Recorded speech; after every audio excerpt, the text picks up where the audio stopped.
Christopher Nolan's The Odyssey reminds us of what cinema can be on an epic scale. The first film ever shot entirely with IMAX film cameras, packed with a star-studded cast, telling one of humanity's greatest stories from a master filmmaker.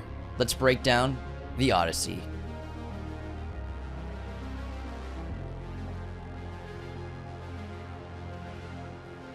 What's up, movie friends? Welcome to Raiders of the Lost podcast, the ultimate film and TV podcast. Anthony and James here, and we are going to break down Christopher Nolan's latest masterwork, his ancient epic adaptation of Homer's The Odyssey. I was so ecstatic for this film, as almost lifelong fans of Christopher Nolan, to see him tackle one of the greatest epics ever written, a 3,000-year-old story that everyone, if they haven't read it, they know of it. You learn about it in school for the most part.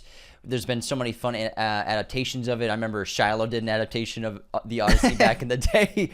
But, to see a story that we haven't truly fully seen on an epic scale filmmaking before, in the veins of like a David Lean film, and who better than Christopher Nolan to take this on as surprisingly maybe his most ambitious project ever. When you say that about so many of his films already, Inception was probably his most ambitious project until Interstellar, until Dunkirk, and The Odyssey just really raises the stakes for him as a filmmaker. And goodness, what a massive production this was, spanning 6 countries. Over 2 million feet of IMAX 70mm film stock was used, and a budget of about $250 million, runs for about 172 minutes. It's an R-rated film. Not many people can get that kind of a budget for an R-rated movie. Delivers massive spectacle, like classic Nolan fashion, intellectual depth, playing with time, non-linear storytelling, just like the book itself, just like The Odyssey. And to bring swords and sandals back into the popular zeitgeist of cinema and storytelling, I'm just so ecstatic about, because it's a genre that I miss. Nolan really is a one-of-a-kind filmmaker, and his last 3 films have been some of his most impressive, and you could argue his best 3 films, in terms of Oppenheimer, The Odyssey, and Tenet being really magnificent feats of filmmaking and storytelling. People punching their roofs. You said Tenet's one of his best movies. That's great. In terms of giving audiences something different, because The Odyssey, you could do a very straightforward linear adaptation of this for the most part, but even though the story is told a little out of order, he doubles down on that. And I saw a few people commenting about like how he's really changed his editing the last couple of films with Oppenheimer and The Odyssey, especially with all these flashbacks and moments. But he's always had that in his filmmaking, from Following to Memento to Insomnia. And especially The Prestige. He is always watching closely. Yeah, and even in Batman Begins, Dark Knight, he has always been a filmmaker who tells his story through nonlinear editing. This one is his most extreme case, and in a way, it works so well for it. Really, the only film that doesn't do that is Dunkirk. The Dark Knight and Dark Knight Rises are, for the most part.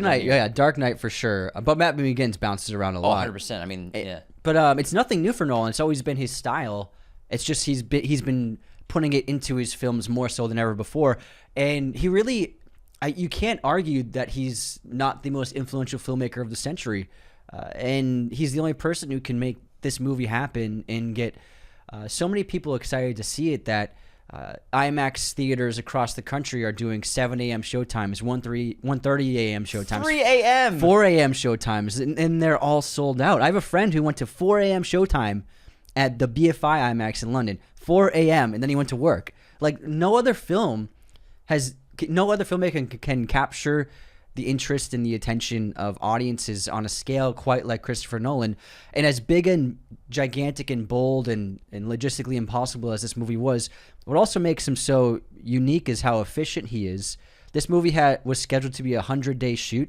They finished in 91 days. So he finished ahead of schedule by 9 days, and he also finished under budget. And I'm sure Universal was like, oh my God, we love you, Chris. What other filmmaker could do that? It's interesting to bring up the 3 a.m., 1 a.m., 7 a.m. showtimes, because when you compare it to Spider-Man Brand New Day, which has the biggest pre-sales of all time, but they're not introducing 7 a.m. screenings, 1 a.m. screenings, 3 a.m. screenings, because with Christopher Nolan, no one brings excitement to the cinema like this man, to the point where of course it's going to be playing in IMAX for a month. There's plenty of time to see this movie in any format you want, but so many people around the world need to experience this movie as quickly as possible because that's how amazing of a director he is. That's how much people connect with his storytelling.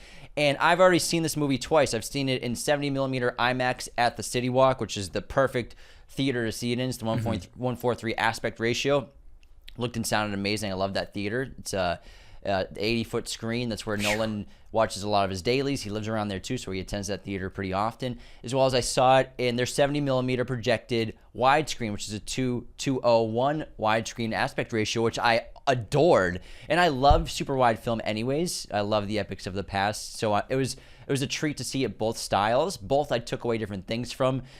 But I gotta say, you know, Nolan, with his love for the 1:43 aspect ratio with his IMAX lenses, the first film ever shot entirely with IMAX film cameras on IMAX film, 65mm projected onto 70mm. It's never been done before. We'll break down how that happened. But for me, as I'm watching this film both times, second viewing was even better than the first for me. It's a lot to digest. Yeah. If you're not familiar with the Odyssey, if you've never read it or you don't remember it from school, there is a lot to cover. It's a quick-paced movie for an epic. Most epics, you're taking your time with characters. You think of Ben-Hur, Lawrence of Arabia, the Gladiator. You're spending a lot of time with your main character on their journey. This film is very much an ensemble performance, which I think was one of the things that Christopher Nolan wanted to do, beefing up roles like Penelope and Telemachus. I mean, it opens very much the same way, where Athena visits Telemachus to give him confidence to go find his father eventually with Penelope. That's how the book opens as well. You have Athena's eyes. I love that too. So there's so many nuggets where that's Zendaya's character Athena as the old man, the beggar that talks to Telemachus.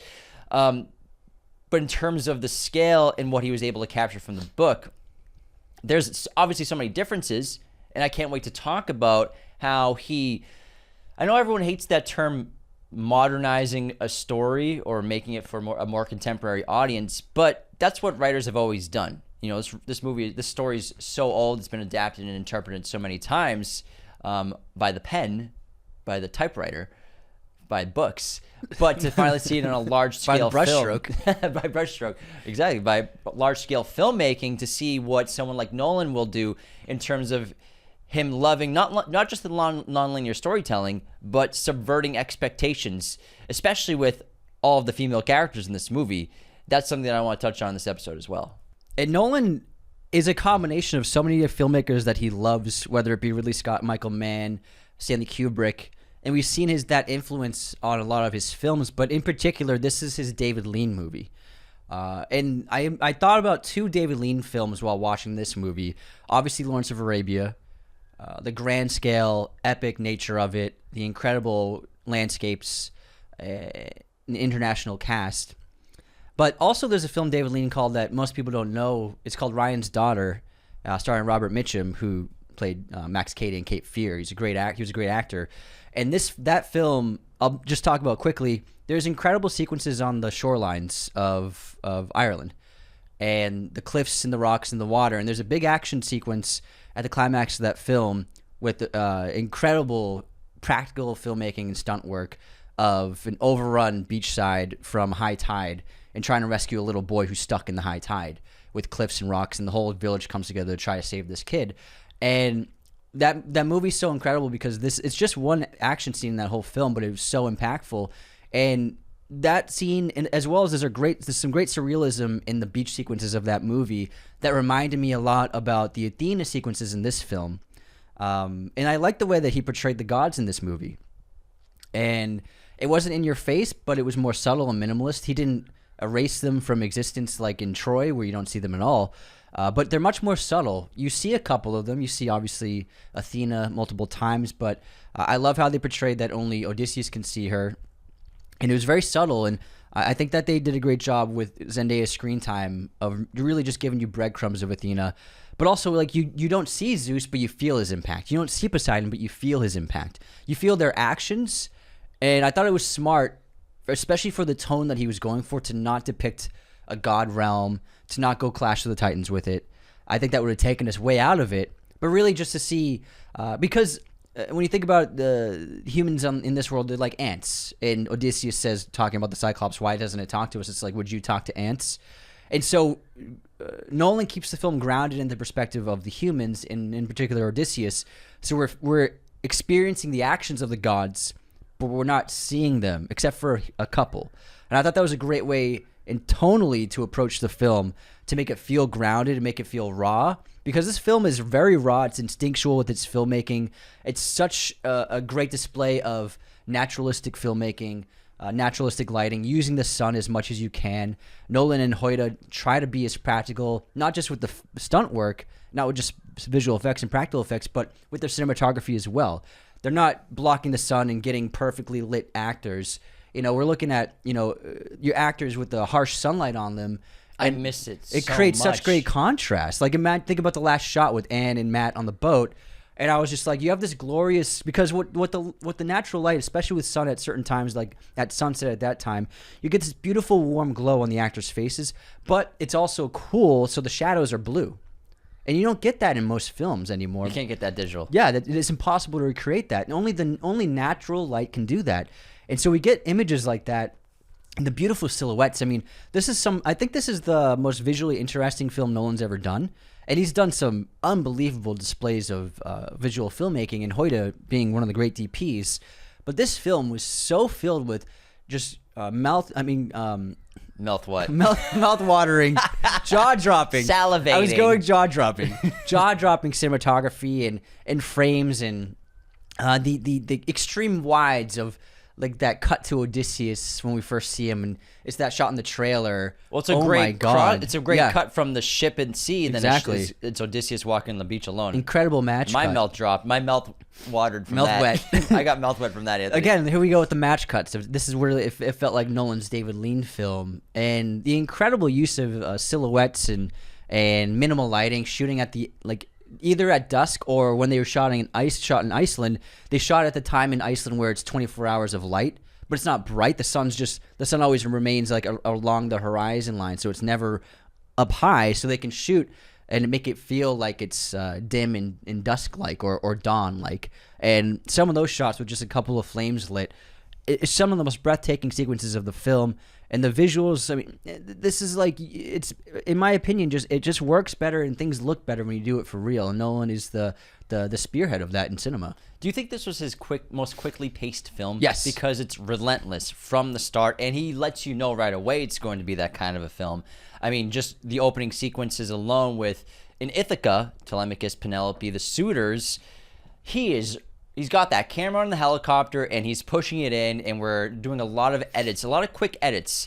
At first, like I said, there's a lot to take in. There's a lot to digest. It can be a bit jarring at first with how quick it's moving and how quick the edits are going, but it's kind of his bread and butter for a while. I think Oppenheimer was sort of a change in direction for the way he paces his movies. The nonlinear story structure, not counting that, but there are sequences in Oppenheimer that are slower than his past. And we saw long shots in Oppenheimer that he never really did in his previous work. But this film, no long takes at all. I mean, what's the longest take in this movie? Like 4 seconds, something like that. He just never has done that. He's never really done that with his style. But Oppenheimer kind of changed course for him for adding that in. But the Odyssey, its relentless pace is necessary though, because there's so much. And I was so impressed that he hit every major beat from the book. He hit every creature, every obstacle, every witch, every prophet. He hit every major beat. And I was so surprised he was able to do that.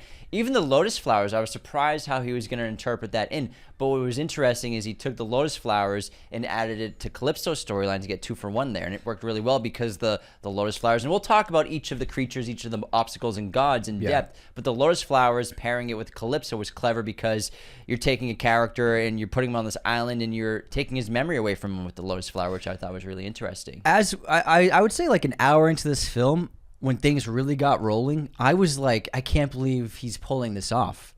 And once you're going through the obstacles with Odysseus and his men, it's unrelenting, but also it's well-paced.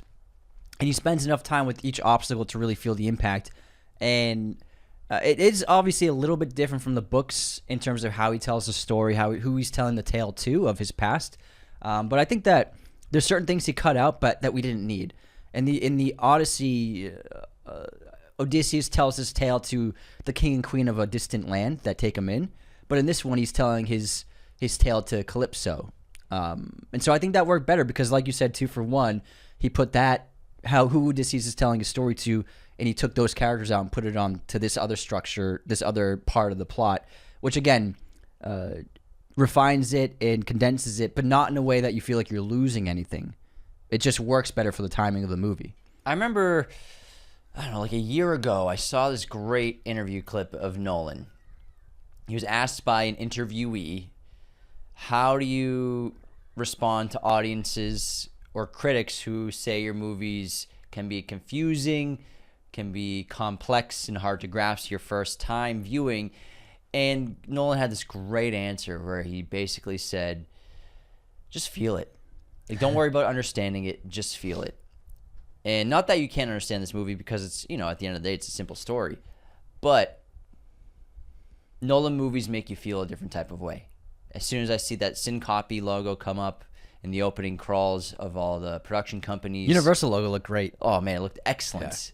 Yeah. I just get so giddy and ecstatic, basically fist pumping internally. And Nolan movies make you feel something special. He reminds you of what cinema can do, what movies used to be like. We still get great films every year. Yeah. But not as many as we used to. We talk about this often. But for him to, I think this was an important move for him. Obviously, Troy's been in his mind for 20 years after he was supposed to make it, but then ends up making Batman Begins. So it's an idea that he's always wanted to explore. And he talked about in an interview how he always wanted to do that internal Trojan Horse sequence that was getting consumed by the water, and he actually went in there with the camera team and everything. So it's something that he's been wanting to do for such a long period of time. But I think that if I'm thinking of Nolan's motivations to finally, I think, be aware of I can pull this off, I can do this, but I think that I wonder if he's aware of how important this movie will be to cinema, how important this movie will be for audiences and for filmmaking going forward, where studios shouldn't be afraid to make artistic, large-scale films and give geniuses like Christopher Nolan large budgets, which he's never really had an issue getting, but I want this kind of film to come back. And I don't want a $250 million superhero movie every five times a year. I want movies like this. These are the kinds of blockbusters in large-scale filmmaking I want to see. This is what people want to see and turn up to theaters for. It's not an original story. It's an original interpretation. And in general, building and creating new technology to give viewers something new to see in theaters. What's so great about the last couple of years, I actually talked about this with Tom Cruise in my interview. That's so good at smiling. Coming up pretty soon. As so many movies are being shot with old cameras, old large-scale formats. Digger was shot 35mm VistaVision, just like The Brutalist was shot in 65mm and 35mm VistaVision as well. We're seeing these old formats come back in a big way, one battle after another, also VistaVision.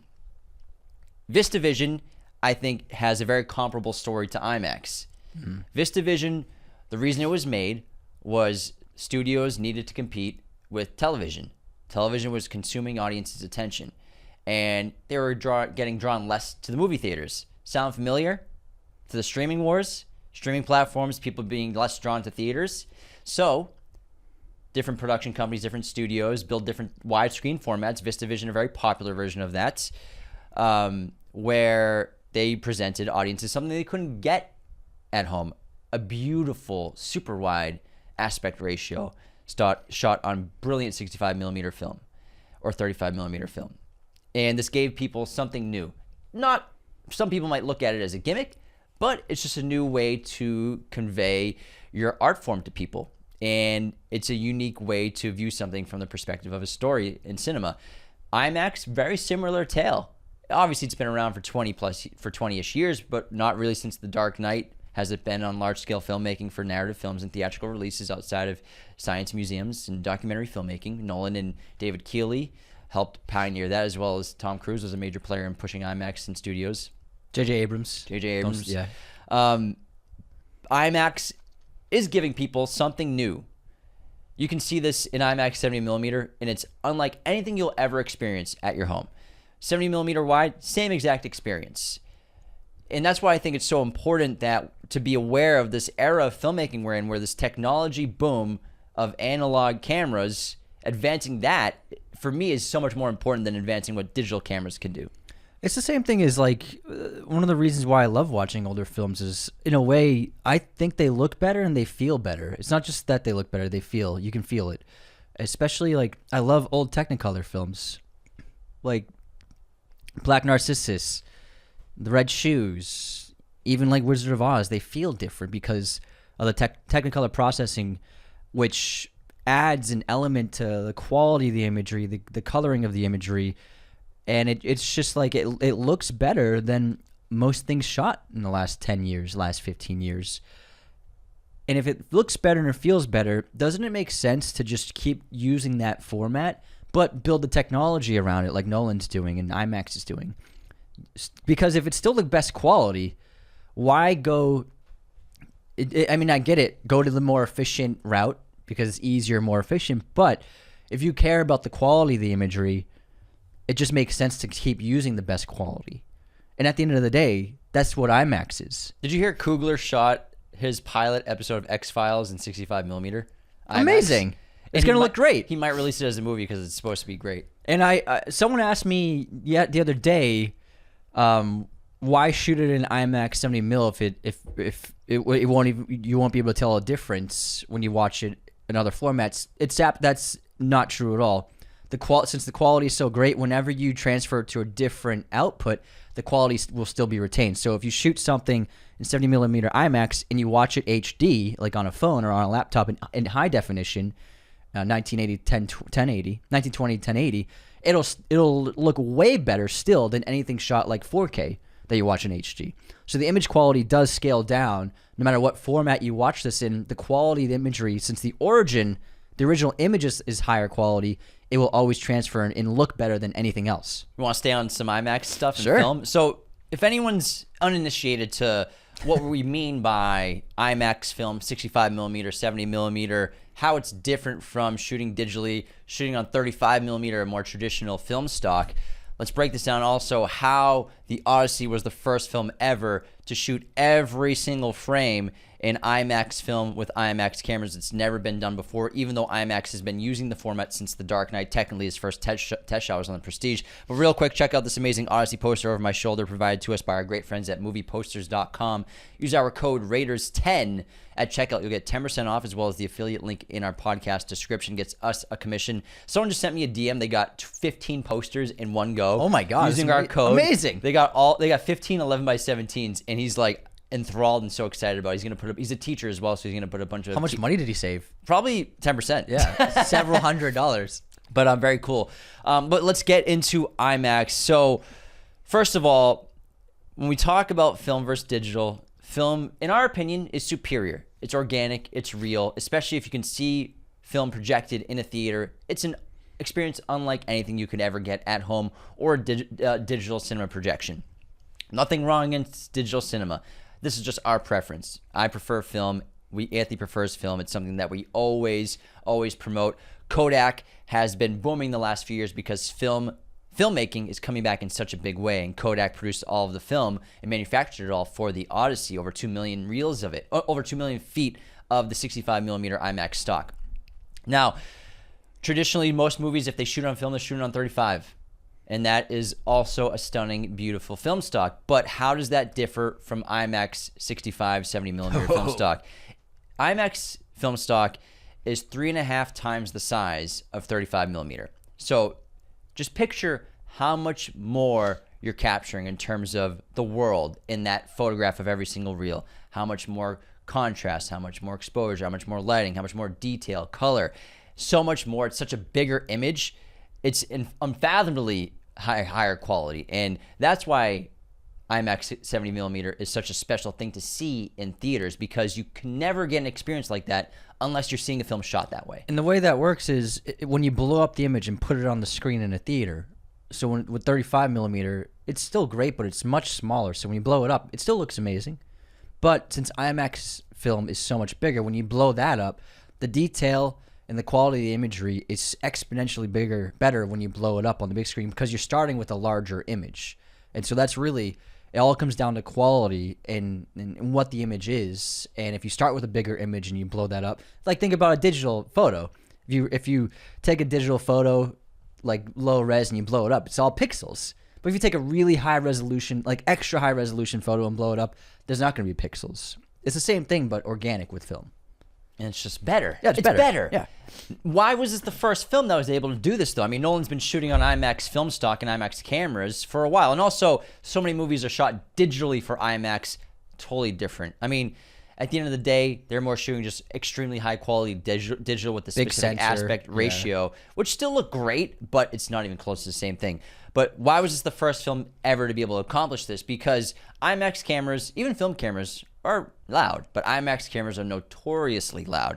So whenever you go back through Nolan's filmography, even if you look at a movie like Sinners, so many aspect ratio changes. You know, you look at The Dark Knight, opening sequence, bank heist, that opening shot, pushing into the building, the skyscraper that gets blown out, IMAX film, beautiful, large format. Same thing with the opening of Dark Knight Rises. But when you get to the more intimate moments, the more one shot, two shots, the mediums where you need to pick up sound, you need to pick up good audio, you have to revert to 35 millimeter and 35 millimeter cameras because the IMAX cameras are so loud to work with. You can't capture audio. And especially someone like Nolan, who's a stickler for capturing as much audio as he can on sets. So the last several years, IMAX, Christopher Nolan, and IMAX pioneer David Keeley, who passed away recently, have been developing, and Hoyte van Hoytema, have been developing a new camera housing called the Blimp. And the soundproof housing, which weighs about 350 to 400 pounds, houses the IMAX camera, the new David Keeley camera. Yeah, it's a new camera too. It houses the camera so that you can suppress the noise that the IMAX camera is making. And this thing is, it's called the Blimp. It's basically like a small car, and it's absolutely enormous. I saw it in person. It's bigger than the photos do it justice. It is absolutely massive. It's so funny to see because it's like they shot the whole movie on this thing, on location, going up mountains, going in the water, going on freaking Hoyte's boats. just got a handheld on the boat. It's crazy. On his shoulder. It's wild what they were able to accomplish. Not every shot needed it, yeah. But for the intimate moments. Now you're thinking, how are they capturing these intimate scenes where characters are supposed to be inches apart or a foot apart?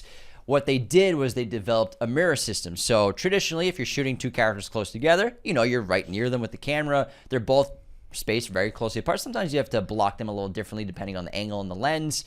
But with the Blimp, you can't do that. It's that big. Actors are literally 4 or 5 feet away on different sides of the Blimp. So what they had to do was develop a very simple and practical mirror system where you're mounting multiple mirrors on the outskirts of the Blimp with different angled arms to be able to mirror the performances and faces of the actors. So there's a great BTS still of John Bernthal, Tom Holland doing a scene together on opposite sides of the Blimp. They're not actually in front of each other. In the scene, they are on the page. In the edit, they are in front of each other, talking to each other. But on set, they are several feet apart. So they're both looking at a mirrored reflection of the other person's face and acting into the mirror. And from all accounts from the actors, for them, it felt totally natural and they had no problem at all. Yeah, and this is just a testament to, like we were talking earlier, build new technology around the old format because the old format's still superior.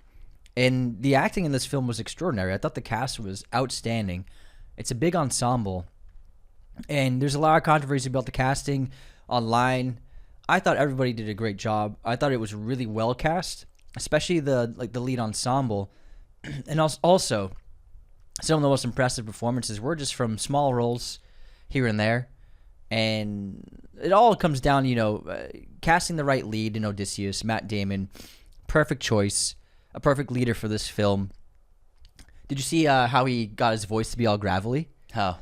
So all the actors, they were a little afraid of him on set because when they're not filming and they were in their trailers, would be like nearby mats. They would hear him screaming. So Pattinson and Holland were like, wow, we thought he was just like going through some stuff.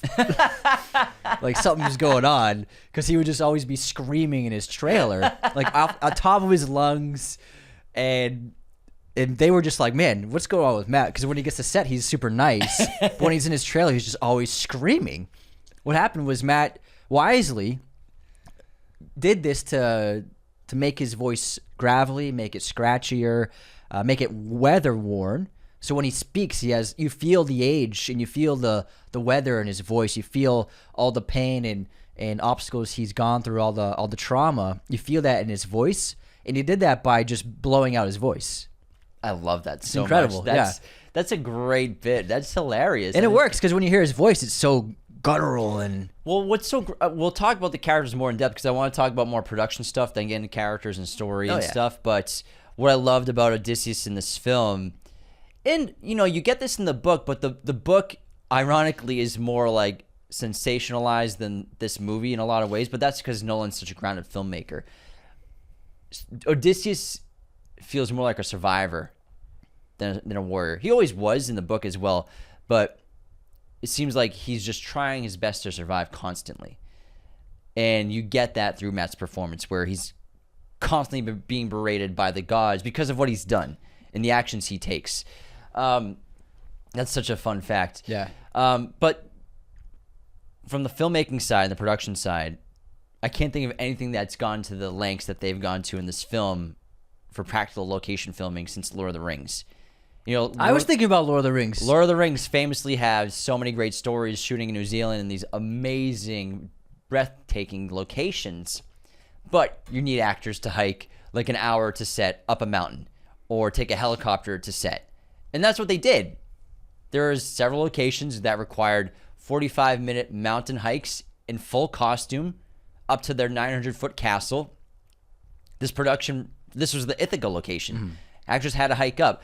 John Leguizamo did it one day, on the first day. Then after that, he's like, "Yeah, I'm not hiking anymore. I'll take the helicopter up." He's like, "I got to act for 12 hours. I can't be doing this."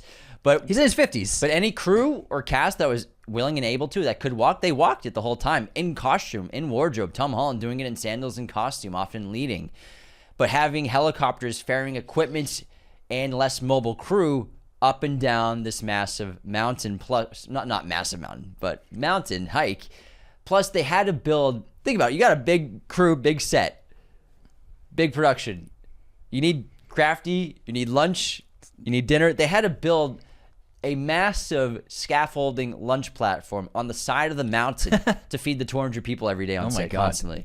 So to push the boundaries of what we're accustomed to lately and what studios are accustomed to, what actors and crew are accustomed to, with the 99% of filmmakers and studios would have shot most of this movie on a soundstage. They would have built the interiors of this castle, shot on a soundstage, CGI exteriors, but... Morocco for Greece. Exactly. Christopher Nolan, no, we're going to go to this amazing location of this castle on a mountain.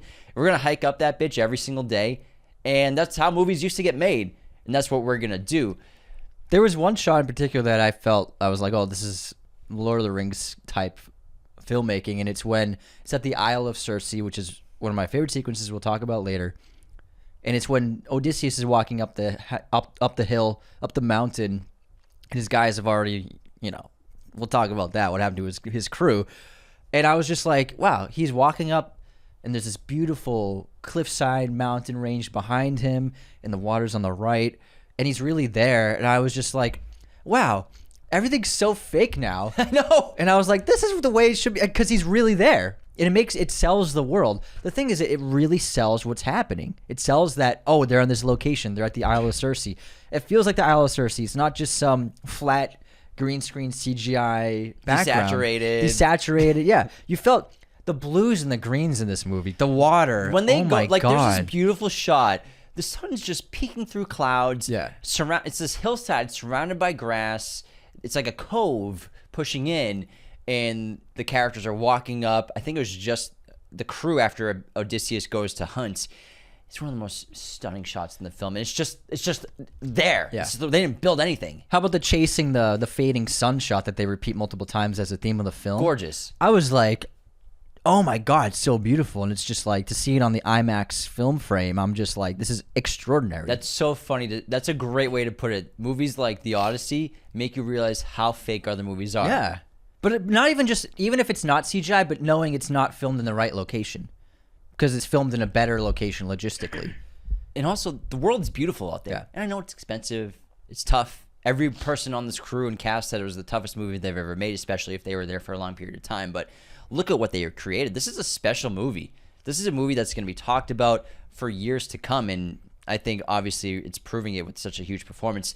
I also loved, in addition to filming in great locations, which there are so many, these beautiful set pieces and props. I loved these long ships. Even though they're not exactly the Mycenae era of Greece, and they're more Viking-esque, I love them so much. Yeah. And Odysseus' ship is portrayed by an actual ship. It's called the Drakenherald Harfarge. It's a working reconstruction of a 1,000-year-old Viking vessel. 25 pairs of oars actually in it. I can't remember the name of the company, but it was thanked in the end credits at the end. Yeah. This is why he went with the different design, because it's a real ship. Yeah. It was sailed from Norway, slightly modified, to location. They sailed this thing from Norway, and it looks amazing. The shots on the ocean, the giant waves, you could feel the danger of the ocean here. Obviously, they shot a lot of the ship sequences, especially the storms, on the Universal lot in Los Angeles. I remember a couple months ago, I was on top of the parking lot. You can see from the top of that parking lot parts of the tour, and you can also see where their exterior stages for where they fill up the pool. They have this massive cement pool that can get filled with like hundreds and hundreds of thousands of gallons of water, if not more. You're going to say hundreds of gallons. A couple dozen gallons of water. Where's he going with the hundreds? Maybe probably millions of gallons of water. And you can actually film ocean sequences here. And so they shot a lot of it there. But when we're in the ocean, they didn't just go to some stagnant waters. They did for sure, but they were in some rough waters. There's some sequences where I read on set on the ships, the crew and cast were actually puking. They were actually puking because the waves were so rowdy and rough, and choppy. I mean, they strapped the camera to the boat, and it's just fucking nosediving into waves and down. It's crazy. And obviously, they're safe. They're surrounded by safety teams. I'm sure there's 7 boats surrounding them while filming this, and scuba divers ready to jump in at any moment. But I remember I read that Nolan wanted to capture the crew puking, but I think they didn't want to be on camera puking. He's like, "Can we get some of that over there?" But they're really there. They're really in the ocean or the sea. With windy conditions. They went out there. They're not just right off the coast. They really went out into the ocean several miles to really feel that surrounded by nothingness. And then when they're on the lot, a lot of the inserts, a lot of the close-ups, that's where that was done. How about that lightning strike? The lightning strike in the Zeus and Poseidon storm. Oh my God. When the crew gets separated from Odysseus, and we'll talk about that later, that sequence is incredible. And to create all of that wind, you know what they used to create all that wind? They use jet turbines, engines. God. They use actual jet turbine engines for all of that wind because it is staggering how much they brought in there. And then the lightning, the lightning was actually blinding. It's incredible. As an audience member in the theater, I was like, "Oh my gosh, I can't see this!" And you know, Nolan's doing that on purpose. But he's such a minimalist filmmaker. I know it sounds weird because of how grand the film is, but he's so minimalist where any other filmmaker would capture the lightning from the cloud. Zack Snyder would do ultra slow-mo. But every filmmaker would get the whole lightning bolt, you know what I mean? And show its origin or even follow the trail of lightning. He doesn't do that. He keeps you grounded in the perspective of the characters. So you don't even see it. You see the flash. Yeah, it's just like a quick, and it's just like you're still on the boat when it hits, and you're still with Odysseus. And that's what makes him different from every other filmmaker. Because everybody would be like, we got to show the whole lightning bolt when it hits. I want to talk about more of the practical filmmaking. I want to talk about the Cyclops. Let's go, man. You have some fun facts about how they did the Cyclops, right? Yeah. So, real quick background on it. They did shoot in this real cave in Greece where the story takes place. They brought the crew there. And this was lit with all natural flames. So it's either flames or the real daylight coming in through the mouth of the cave. And what's interesting, I saw this story Matt Damon said he said there was basically a wall of bees at the mouth of the cave, and you can see it in the film. Did you notice when Odysseus steps in? The buzz, like the fly. I thought they were flies. No, there are apparently thousands of bees because the bees were like living in the little bushes right outside the mouth. That's cool. He said he would to walk through, you would have to like push through the bees with your hands. So those are all real. But bees are nice as long as you don't. Well, he said they were like, oh, they don't sting. Everybody in the crew was like, just say they don't sting, but people were getting stung. Plato was like, I got stung twice yesterday. So everything was done practically. There's no CGI in the sequence that I know of, except for maybe the eye on Bill Irwin.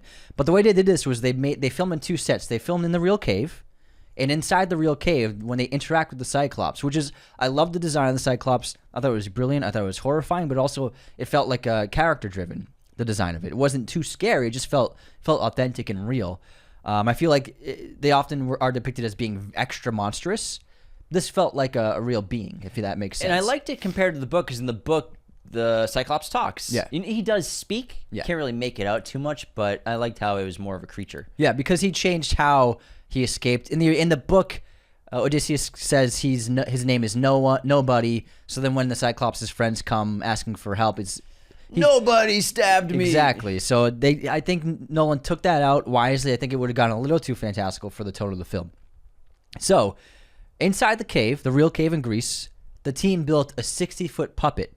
And this was used for a lot of the sequences involving the men and Odysseus and his crew interacting with the Cyclops, especially when it's lying down. After after the first day, he goes down and takes a nap, and they think about stabbing it, then they change their mind, and then they do stab it in the eye. Also, when you see its limbs here and there, that's a puppet. 60 foot tall, all real, all practical. The other set that they shot was a miniature set in which the actor Bill Irwin, who plays the Cyclops, performed all of the scenes in his miniature set. And then they would superimpose, especially for the shots involving both Irwin and the crew, and Odysseus' crew, those are superimposed just like you would in any old movie, whether it be like stop motion or like Star Wars, things like that. You're superimposing two different film shots on top of each other, and it looks great. So it's not CGI of the crew, and it's not a CGI Cyclops. They used two different sets and superimposed them together for certain shots and didn't have to for other shots. So a combination of a giant puppet and then a miniature set used differently and shot differently.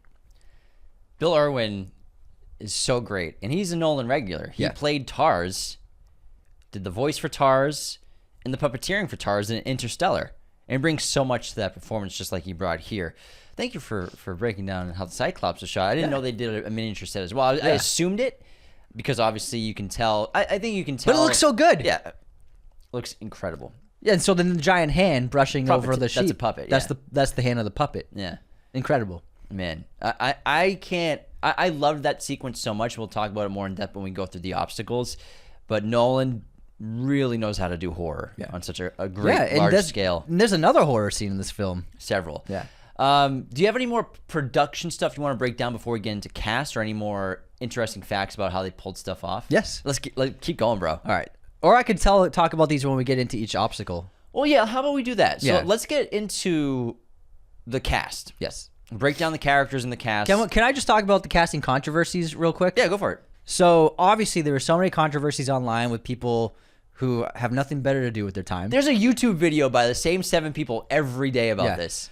Elliot Page being cast as who they thought was Achilles ended up being Cinna, and then obviously Lupita Nyong'o being cast of Helen of Troy, and her sister Clytemnestra. Huge. And then also people be unhappy about Zendaya cast as Athena. Again, we live in the contemporary world, guys. And I've spent a lot of time in London and England, and what I've learned about that is there are plays and musicals redone, rehashed over and over again, and they're very diverse casts, and because it's adaptation, it's reinterpretation, and I think the film really worked with the entire cast. I thought everybody was great. Also, Corey Hawkins, Himesh Patel as Eurylochus, he's great, and he's a Nolan regular too. He was in Tenet, great in Tenet. I thought everybody was fantastic. John Leguizamo as Eumaeus, incredible. It's a very diverse cast, but it feels incredible. I thought that everybody worked really well. And guys, anyone who's upset about it, you don't have to watch the movie. But I gotta say, Elliot Page was great in the film.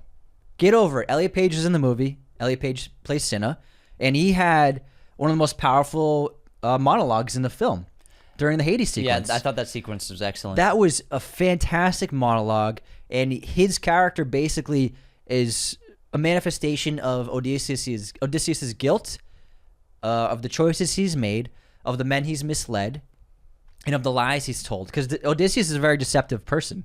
He's a trickster. He's highly intelligent, but he's deceptive. He lies to people. The Trojan horse is the big lie. But also he lies to his men. He lied to Cinna in order to convince the Athenians that the horse was really just a gift. Trojans was just a gift. He lied to many other men. He lied to his men on the boat about the whirlpool versus the cliffside opening. He is a deceptive person, and the Hades sequence is a manifestation of that guilt, in that deception, in the sins of him. And I thought that Elliot Page delivered a really resounding and powerful monologue to Odysseus that I thought was a show-stopping sequence acting-wise. And Lupita Nyong'o is fantastic as Helen. She has it's not as big of a role as you would think it is. And you know what? It totally worked. I didn't have a problem with it at all. So the casting, I think, overall was really well done, and everybody was perfect in their roles. And I want to stay on the controversies of language. The trailer showcases Odysseus screaming, "Let's go!" Everyone was wrong. Everybody was wrong about what Odysseus' tone and context was for "Let go." Let's go. Everybody thought he's screaming, "Let's go! Let's fight!" Like it's a battle anthem, battle cry. Let's fucking go! Let's go! In reality, in that sequence, they're running for their lives, and he's screaming at his men, "Let's go! Let's get out of here! Let's get the fuck out of here!" That's what the tone and context of "Let's go" was in this film. So everybody complaining about what they saw in trailers, about what they saw in footage, they had no understanding of the context of what was was happening in the scenes. The same thing with Dad and Daddy. Again, it's totally fine to say Dad and Daddy. Tom Holland saying Dad. He says father in the movie as well. He says father, but every culture, every language has informal and formal versions of names, of words. Just because it's an ancient culture doesn't mean they had informal versions of dad and mom. They didn't only say father. They didn't only say mother. Of course, there's the more personal versions. It makes total sense that Telemachus would say dad, daddy. I mean, but Antinous is tormenting him with the word daddy. He doesn't say daddy, but Telemachus says dad. Works totally fine, especially when you're in the scenes. I didn't think anything of it. For me, it just felt natural. So those big controversies, nobody understood what this film was. And all these people on the internet who either are making this content vitriolic, so angry about something they don't even understand, they haven't even seen yet, and then all the people who double down on that and think it's true, you guys need to see the film before you make any judgment. It's outrage clicks. It's outrage clickbait. It is what it is.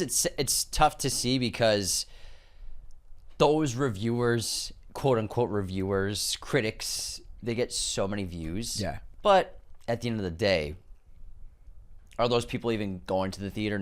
I don't think a large percentage of them are. I think a large percentage of them are mostly staying at home. But I hope that people realize that these reviewers consistently, they make the same video over and over. Whatever the 5 main ones are, they make the same video every day, the same opinions, the same video, outrageous thumbnails. It takes away from what the whole point of the movies are.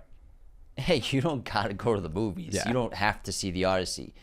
But imagine being wrong about something for a year. Exactly. Being completely wrong. I had no problem with the American accents either. No. I had no problem at all. Obviously, we're Americans, so we digest it perfectly.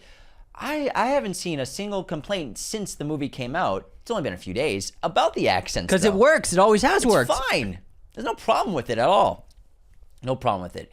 But overall, I think the cast is astounding, and I think this is going to be a huge contender for. Yeah. I think there's going to be a couple supporting nominations. I think Anne Hathaway will probably get a supporting nomination. Samantha Morton's going to win. She might win. Matt might get a nomination as well. So let's run through the main cast and the supporting.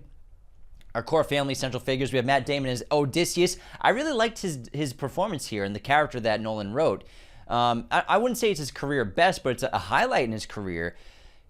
He's not so much a hero that you want to follow or a leader of men that you want to follow. You have to follow because you're at war. You can tell that Odysseus, he's very clever, but like you said, he's morally ambiguous because he lies constantly.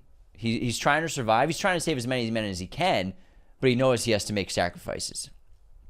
And he's a warrior that was probably much more honorable before he left Ithaca, but the 10 years of war on that beach, deceiving the Trojans, defying the gods as he did, has turned him into a man filled with despair.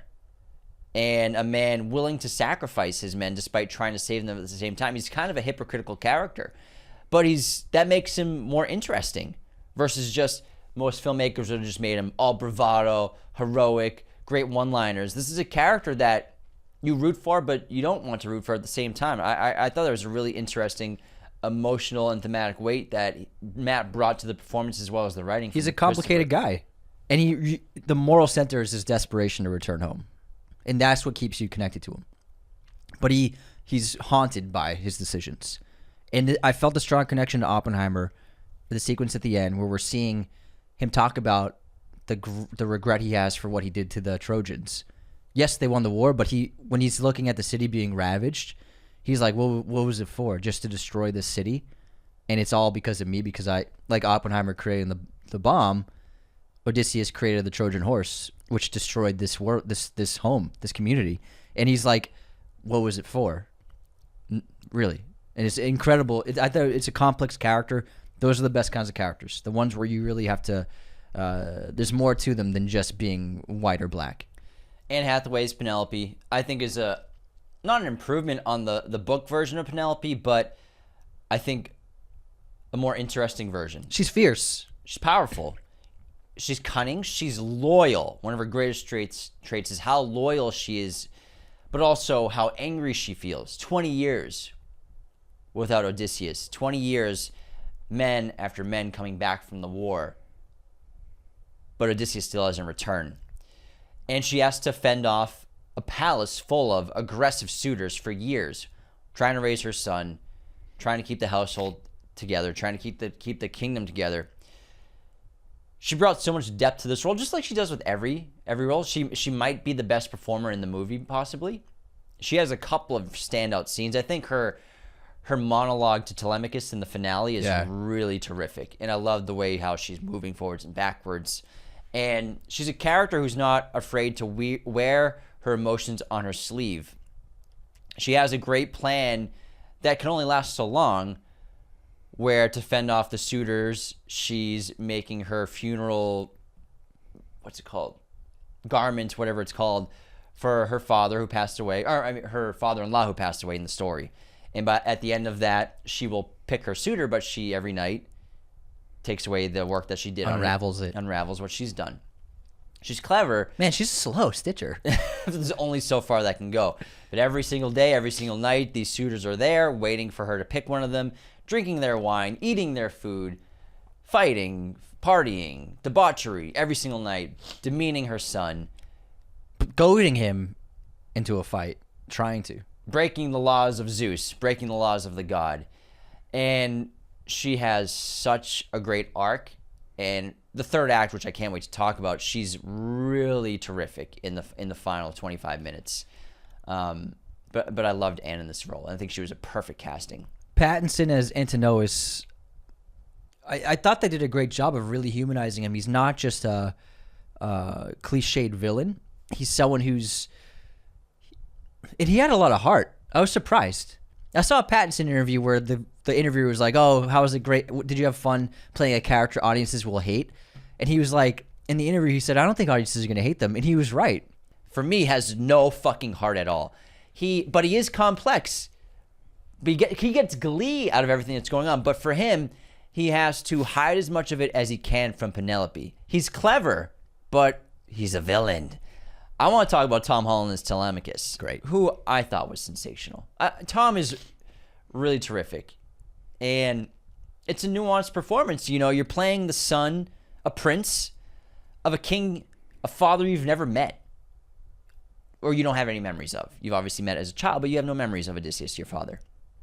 Because of this, Telemachus, who's not of age yet, but also he's unsure of himself. He doesn't have a lot of confidence to take on the suitors. He has a lot of heart, and he's still growing, but to see how great of a man he's becoming, despite not having his father there to help raise him and Penelope doing it on his own, it shows so much for not just the legacy that Odysseus has left behind since he's been gone, but also for Penelope as well, as being a great mother and a great leader for him.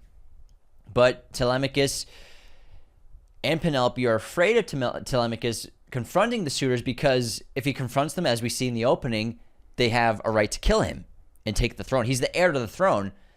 And Odysseus isn't officially dead, but everyone assumes him dead. That's why they're there to try to win Penelope's favor. They weren't there immediately, but as the years waned on, they're there trying to collect the throne. I really like Tom in this role. For someone who's going to have one of the biggest years, or the biggest Julys in the history of cinema, of being a lead or co-lead, a lead of Spider-Man in a couple weeks, and then one of the main leads and characters of the Odyssey, I can't think of many other actors in his age range that could pull it off, both styles. And I was really impressed with the presence, the confidence. He's done obviously so many Marvel movies, but when you're doing an Odyssey film or you're doing a Nolan movie, you are really stepping up your game, and you're surrounded by 15 Oscar-worthy actors and performers, and he really held his own. This was, without a doubt, Tom's most mature work and his most nuanced work. I was really impressed by him, especially in the third act. Like the moment when he realizes who the stranger is. I teared up and I got goosebumps when him and Odysseus spoke to each other, knowing who each other were for the first time. And I thought the way he played it was so great.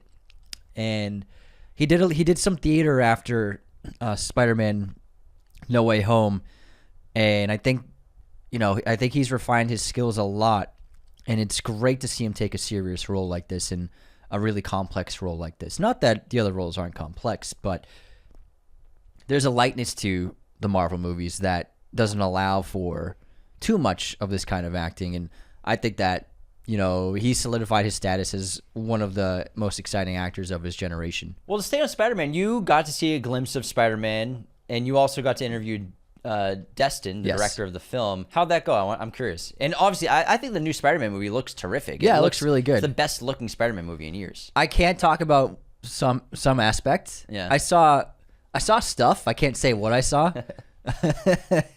But I spoke to Destin. Great little 10-minute chat. And he said that Tom was an incredible leader on set and kept everybody working well in positive attitudes, and was just an incredible number one on the call sheet, and acted like someone who was many years his age, and as a member of the team was invaluable for the entire set and crew. And he said he was the most stand-up lead actor he's ever worked with. And he just seems to be a great collaborator and a very, very, very professional person. He said he was always early every day. I mean, I love to hear it. That's exactly what I expected. Tom also delayed his Spider-Man schedule to play Telemachus. Holland, who has a lot of sway at Sony, was like, guys, I need you to push. I'm Spider-Man. I need you to push this. Okay. What are you gonna recast it? What are you gonna do? What are you gonna do? Just hire someone else? You gotta get Jacob Elordi. So he convinced Sony to push the production and his commitments for Spider-Man filming to get extra developmental time for him to do the Odyssey. It actually benefited Spider-Man. It actually gave Destin and his team more time to prep the film and change things. So it worked out. Did they talk about that? Yeah, the story evolved and the production evolved a little bit. I think that's in that that's 6 month period, because the Marvel movies get so rushed, superhero movies get so rushed. Yes, and that's why I think a lot of reshoots end up happening. But that's fantastic.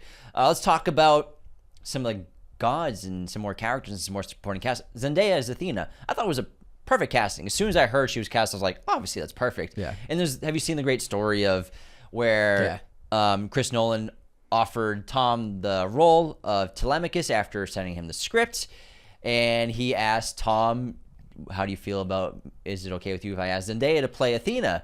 And he's like, I think that's great. Yeah. And Chris asked Tom to ask Zendaya when he got home after meeting with Chris, and Tom's like, reread the script, but she's like, oh no, I read it with you last night. No, read it, but pay special attention to Athena. And I thought that was really great. She played it so well, and she doesn't have much screen time, but you feel it. Yeah, people will be surprised. She's pretty busy too. Maybe 2 minutes of screen time. What other filmmaker can get one of the biggest actors alive to just be in 2 minutes of their movie? I mean, she kind of was that in the first Dune movie. She really doesn't play a role until the third act. But you do feel her And I thought she played this presence as a god so well and really effortless. And her delivery, you need to be able to show up on set and deliver. And she's really so perfect in the role. I thought she was great. To go back to the toxic stuff, Zendaya is a topic and an actress who I keep seeing so many posts about, like, why does Hollywood keep trying to make Zendaya a thing? She's the same performance in every movie. I don't think anyone knows what the fuck they're talking about when they talk about this. Zendaya is phenomenal. When she got cast as Chani, as a person who read the books 5 times before, I was like, absolutely perfect casting, Zendaya as Chani. Athena, absolutely perfect casting. She's got so much presence. She's got divine beauty. She brings this great characterization to this subtle, mystical, mythical guidance for Odysseus. Athena has a larger role in the book, of course. I mean, the first act of the book is kind of through her lens in a lot of ways. Yeah, it's a lot, yeah. And that's why, obviously, I'm assuming maybe there's some scheduling things where I bet you there's more scenes that they had to cut. Oh, no, I think that Nolan just wanted to center it on Odysseus. True, but no, I mean in terms of, in the book, it opens with Athena then disguising herself as this beggar to go talk to Telemachus. Yeah, but that's like 50 pages of book. You don't have to do that. They did it in 1 minute. But what I'm saying is, what I think Nolan did so brilliantly was consistently Telemachus, who's constantly guided by Athena, whether he knows it or not in the book, is being guided by Athena in this. That's why he's always like, you have wise eyes, Athena's eyes. That's Nolan saying, this is actually Athena disguised as this character. Whether it's mentor, Murphy's Law, Zeus's Law. But I thought she was phenomenal. And one of my favorite shots of the movie was probably the longest take in the film, is when Odysseus catches his men eating the cattle. And it's, I think, probably the longest shot. It's like a minute-long shot where Odysseus walks away from the pit that they're eating. And then Athena walks with him. The dolly track. Dolly track. And then as Himesh Patel's character screams in the background, "What'd you expect?" And she disappears, and Himesh comes into frame. I thought that was a wonderful shot. And then this is one of the early behind-the-scenes photos they released. Yeah, that shot, and this shows you how small and how minimalist his production is. There's no fucking lights in that in the behind-the-scenes photo, and you can tell in the image it's dark, it's dim, it's really soft, but it felt so real. Any other filmmaker and team would have lit up those actors and added fill and background and bounced light.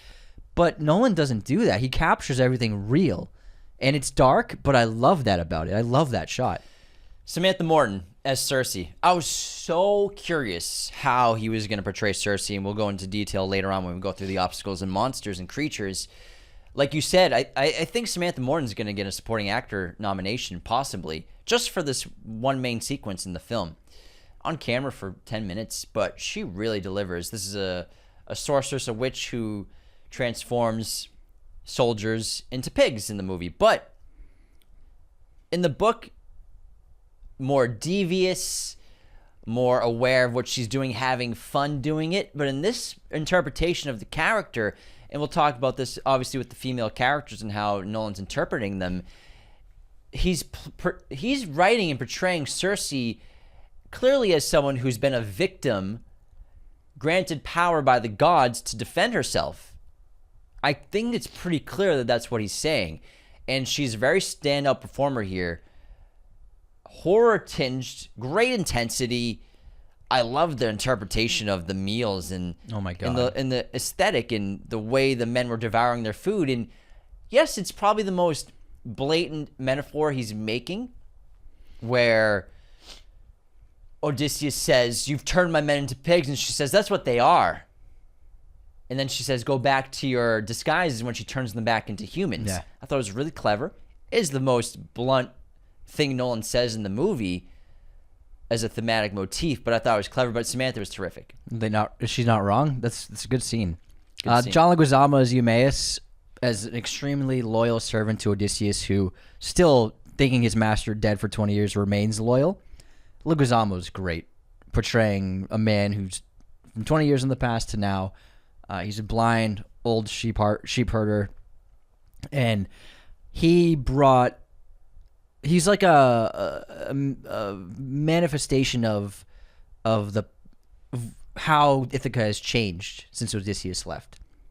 And you can look at him as a parallel to how the community has changed, how the country is worsened, how it's grown stale, and his blindness, his weakness, and suffering is like Ithaca is going through the same thing. Being abused. Yeah.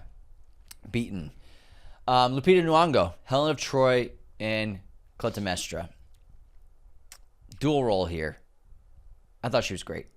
And to go back to when you said, talking about the controversies, not a huge performance, not a huge role, not much screen time, fucking delivered. Yeah. I thought she was terrific, and I loved the duality of the characters as well as the interpretation of Helen. And Nolan does a great job. It's kind of like a Harvey Dent sort of thing. He shows the profile of Helen, the stunning beauty of just the side of her face, and then Menelaus turns her face, the face that launched 1,000 ships, maybe 500 now. And you can see what the war has done to her. The war has damaged her and her beauty. But now, what I think was a great opportunity is you get to explore Helen, not just for her beauty, but what kind of character she is. And also, John Bernthal's Menelaus, it's not like he's not happy now that she's back. Because, again, remember, before the events of this film, she left to be with Paris. So even though she's back, Menelaus is not kind to her. He's not happy she's back. It's more of just like this reluctance. Okay, she's back. She betrayed me. She left me. She caused this war, or in their mind, she caused the war. So even though the queen of Sparta is back, it's not like things are great anymore. Yeah, and I thought it was great where we always think of Helen was the cause of the war, but the movie clearly interprets it as Agamemnon uses it as an excuse to go to war. Agamemnon historically wanted the power, and this was his chance to convince Sparta to go to war with him against Troy. Yeah. Charlize Theron as Calypso, who I think was really good. I think for me, this was just the one role or character that was probably the flattest. I didn't get too much out of her. I think, Charlize is great, but for me, if I'm going to critique one of the characters, it's probably going to be Calypso. I think that she's solid, offering immortality, comfort, the lotus flower here versus in a different part of the story in the book. I thought that was interesting, detaining Odysseus, using the lotus flower to not cure his mind, but to cure his pain and his ailments, and falling in love with him and keeping him there for 7 years. I didn't love this character. I agree a little bit. Charlize is a great actor, Oscar winner. She's an incredible performer. Didn't really pop on screen like many of the others did. It could just be the scenes, could just be the way they were, Odysseus focused. And these were edited pretty quickly. But I think it might have been better with a different actress. I agree. Yeah, I don't know. When everyone else, I thought, every other character I think was great, but for this one, I felt like it was just Charlize. Yeah. I couldn't see Calypso very well. Yeah. I couldn't get there. Benny Safdie, new Nolan regular. I liked the interpretation of Agamemnon, and we don't see him. He never shows his face clearly in this film. We only see Agamemnon either through his helmet or these quick cuts during the sequence where he's killed by his wife. Even then, doesn't show Benny Safdie fully. And I liked the close-up of the knife in his face. Yeah, that's it, but it was so quick. You never really got a great look at Safdie's face, which I think was great. I liked there was like this mystery about him, and he does deliver a really good monologue after Sinan.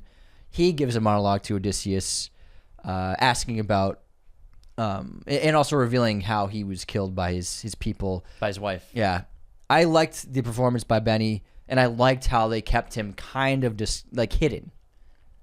Some of the best character entrances I've ever seen. When they open the gates of Troy. Oh my God. And you just see Agamemnon standing in his massive black armor, glistening subtly with the embers and flames from inside the city walls. What aura this guy had walking in. Incredible entrance. John Bernthal, Menelaus, King of Sparta, Helen's husband. I thought he was great. He has some really energetic moments. He has some more somber moments with Telemachus, which I liked as well. I enjoyed them two hunting together. I like that scene a lot. John Bernthal, he's great. You know, he's inside the Trojan Horse as well. Fantastic. Funny thing about Benny, I read a funny article, an interview where Nolan calls Benny Safdie up. He's like, "So I'm thinking of you for a role. What kind of shape are you in?" And Safdie's like, "I'm in a shape."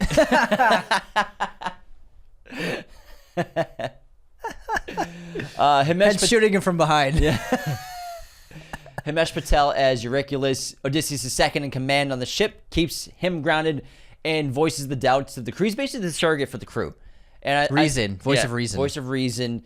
Himesh, I thought, was solid. He's great in everything he does. It's cool to see him come back as a Nolan regular as well after Tenet. And also Himesh and the crew, and even Elliot Page. I think that everybody has this misconstrued idea of what the soldiers should look like because of Troy. Like they're all jacked and fucking so muscular in Troy.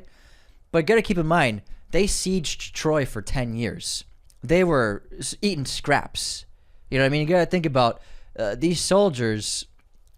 They spent 10 years on the beach. They're not going to be jacked anymore. They're not going to be ultra strong.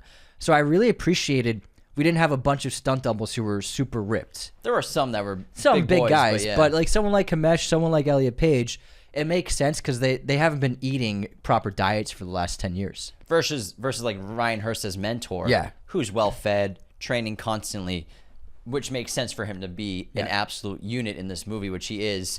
Mia Goth is Melantho, small but great role, disloyal maidservant in Ithaca, who I liked how she was paired with Antinous in terms of Antinous giving him information.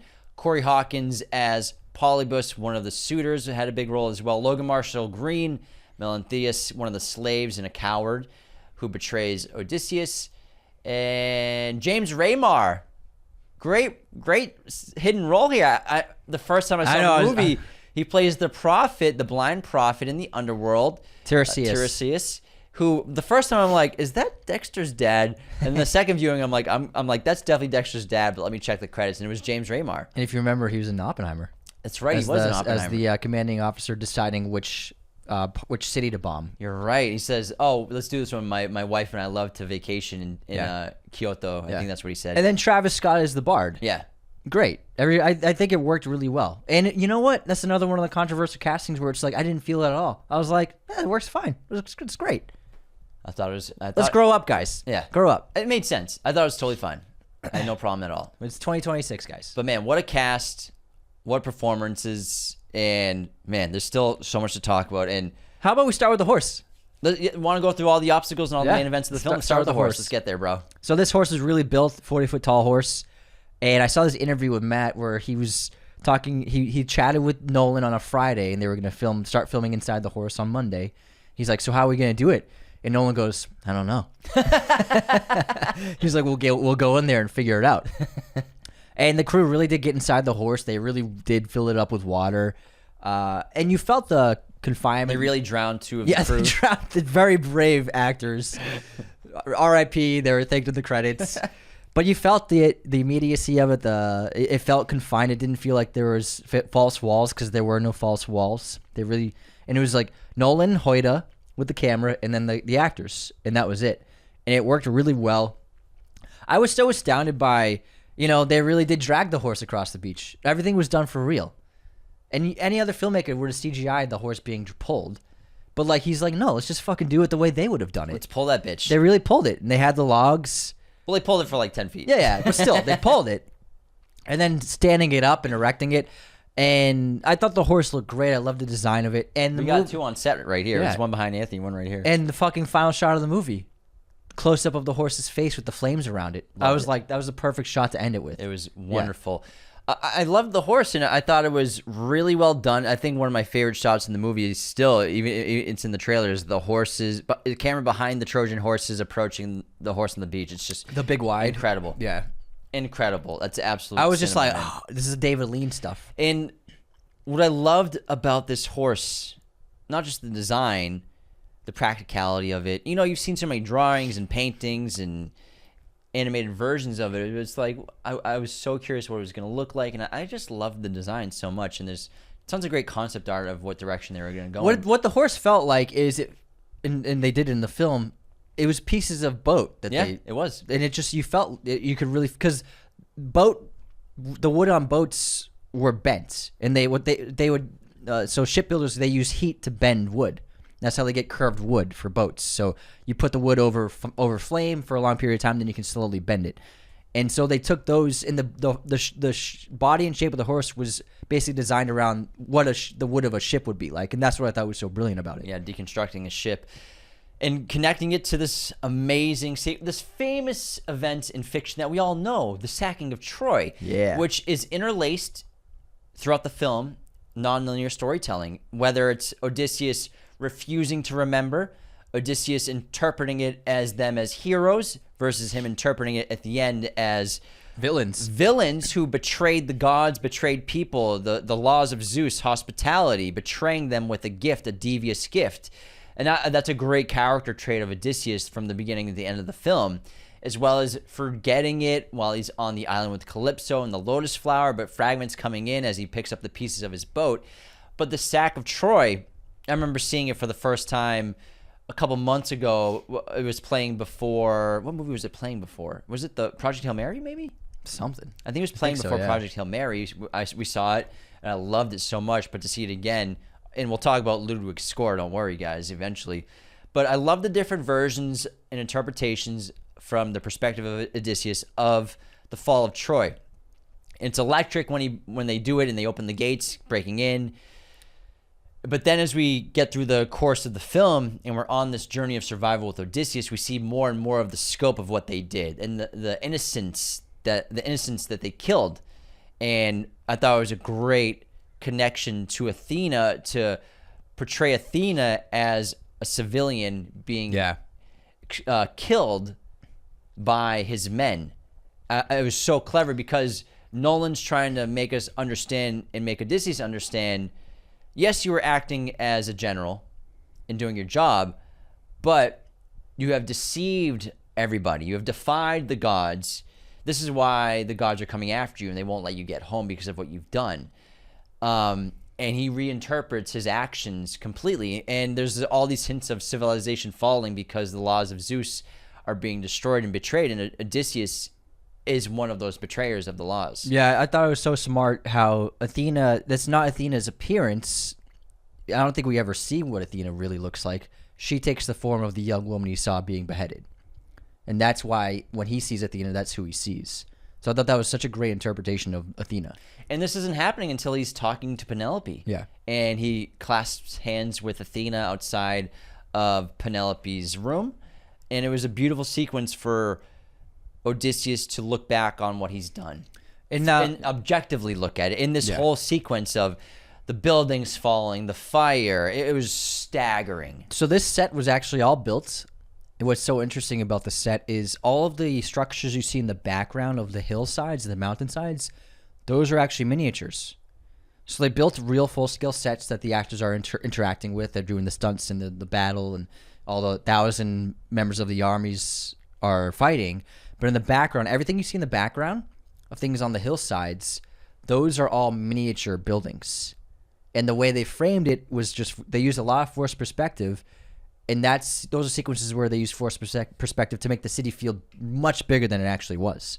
It works. I mean, when we go Universal Studios and you see Hogwarts Castle, it's a miniature, but it looks big from a distance. You know what I mean? So the same trickery and forced perspective on the set for building the set of Troy.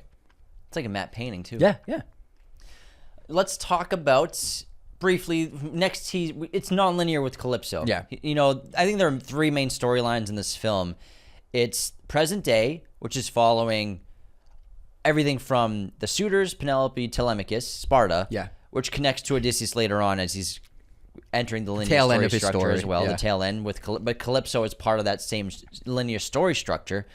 We have the past before Odysseus goes, and then we have Odysseus with Troy in the past as well, and the sacking of Troy, but then his journey back with his men. So, a lot going on. There's a lot going on, but I think it flowed well. But the first creature or person we see is Calypso next on the island, which is blended in with the lotus flowers. She's a nymph. She's a nymph. We've already talked about that. She's using the lotus flower at first to heal Odysseus's wounds, but not heal his mind. He's like, give me some of that lotus flower. But I love it. A great blend of temptation, seduction. And when I look at Calypso in this film, I look at her as someone who's so lonely and so alone, she's willing to hold someone against her will. She's not just this devious, malicious person or creature, nymph. She's desperate for connection and desperate for someone to be with. She loves Odysseus. Yes. She truly does. That's why she doesn't want him to go. Yeah, so I think it was more nuanced in the movie versus the book for today's era. She was like, we were happy together. Yeah. We had good times. You were Remember the happy. trip to Spain? We bought all that furniture at IKEA. Sex in the shower? I say we're a couple. 500 days of summer. Basically. You need a frug. Let's get back to the Cyclops, though. Yes. Polyphemus. Great monster to start with. Love the design. You talked about the practical filmmaking. I love the sideways eye. I love that so much. As well as Bill Irwin. Again, phenomenal. This cannibalistic son of Poseidon, this brute, who I was curious what it would look like. And I was curious how he would portray eating the men. Oh, my God. And when he enters, and this is Odysseus, and I think Nolan nailed Odysseus from the book, from the page to movie. Odysseus, the cleverest man in Greece, smartest man in Greece, isn't without flaws, isn't without hubris. And he can be a victim of his naivety as well. Walks in, sees all the cheese, refuses because out of desperation to see the clues with his eyes that cheese is pretty high up. It's a lot of cheese. There's a lot of cheese. It's really good, though. It's pretty high. It's pretty high. How did it get all the way up there? He's able to obviously figure out how to escape eventually, but not without losing many men. 2 a day, 2 for breakfast, 2 for dinner for the Cyclops. And the brutality of the Cyclops eating his men, the sound design, the crunching, the eating just straight from the head, the spitting the helmets out was so brutal, and I loved it, man. Yeah, and I think it really worked because in the book they communicate a lot and they have dialogue, and this is where Odysseus tells him his name is Nobody. I think it worked really well to really not have them communicate, and they say the line, "Would you talk to ants?" And it showed the disconnect of a giant monster like this to, it's like if there's a bunch of cats in your house, but you eat the cat. You like to eat the cats. It's like you're not gonna care about them until you want to grab one, unless they harm you. So that's what I looked at. It's like he interacted with the humans as if they were just tiny animals, like cattle, which is why they didn't have interactions vocally. And I think it worked really well. And it's some of the best horror sequences of the year, when the men are grabbed and when he's biting the head off of one of the soldiers. When he takes a couple of them and he just is holding a bunch of them together and he just turns and starts eating them. I thought it was really great horror. It was great suspense. Cinematography was amazing, and combining both elements of both sets and performances, it just looked outstanding. Not using CGI, it just shows that it still looks better. He got every beat from the book without the dialogue really effectively between Odysseus and the Cyclops. The staking in the eye was great as well. Yeah. That was brutal, and the scream was ferocious and ethereal. And I loved, so in the book, like you said, he calls him Nobody because Odysseus is clever, so that when the Cyclops calls for help for other Cyclops is out there, they're like, "What's wrong? Who's hurting you?" Polyphemus, who's hurting you? What's going on? Nobody's hurting me. And then they're like, "This guy's crazy." Yeah. And they got to leave. And then in the book, when they escape, Odysseus can't help himself but shout from his ship, "It was me, Odysseus, who deceived you, who tricked you. I, Odysseus." And that leads to Poseidon knowing that Odysseus did this to his son and sending the storms for him. In the movie, doesn't do that with words, but Odysseus shoots the arrow after they escape. He doesn't have to shoot the arrow at them. The Cyclops spits a helmet at him, and he can't take it anymore. In an act of revenge and hate, shoots an arrow at Polyphemus' eye again, which causes Polyphemus to chase them down the hill, which was them on the beach with Polyphemus was in the crazy. background. Awesome. It looks so good. Looks so cool. But lost a few more men because of that. Yeah. Lost a few more men. Like, how the fuck I don't know how they did the shot of Irwin coming out of the beach, out of the water when he decided to turn around. Like, it looked so real. Fucking no, bro. I was like, how the fuck did they do that shot? Did they build like a tiny beach? Probably same thing, yeah. Maybe they built a little beach. Probably. It's insane. Unbelievable. And also chasing through the forest, and you see just his head above the treetops. And I was just like, this is crazy. Let's talk about the Lastrygonians as well. Oh, my God. The cannibal giants. This one was quick. I think when Nolan was writing the screenplay, is probably like, what should I really focus on when we get to the islands and the different creatures and monsters? And at the end of the day, in the book, they go into more detail of seeing their community. But in this, I thought it was really fun and interesting where they stumble upon this island, which was close by where they were with the Cyclops. They need supplies. They need resources. And they find this being in armor, bent like a down. guy.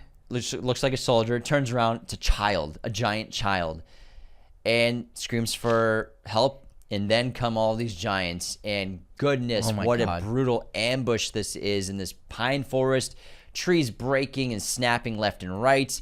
Terror on a huge scale. And I thought it looked terrific. And it was shocking. And one of my favorite posters is Odysseus with his sword trying to defend himself from the giants. Would you like to hear how they did this? Yes, I'm so curious. How did they do the giants? The giants weren't done with CGI. It was all real performers. It's a combination of forced perspective as well as body doubles. So the performers who played the giants were all stuntmen who were at least 7 feet tall. So you have this army of 7 foot tall soldiers. And then for the shots where we're shooting from behind Odysseus and his men, they're body doubles who are under 5 feet.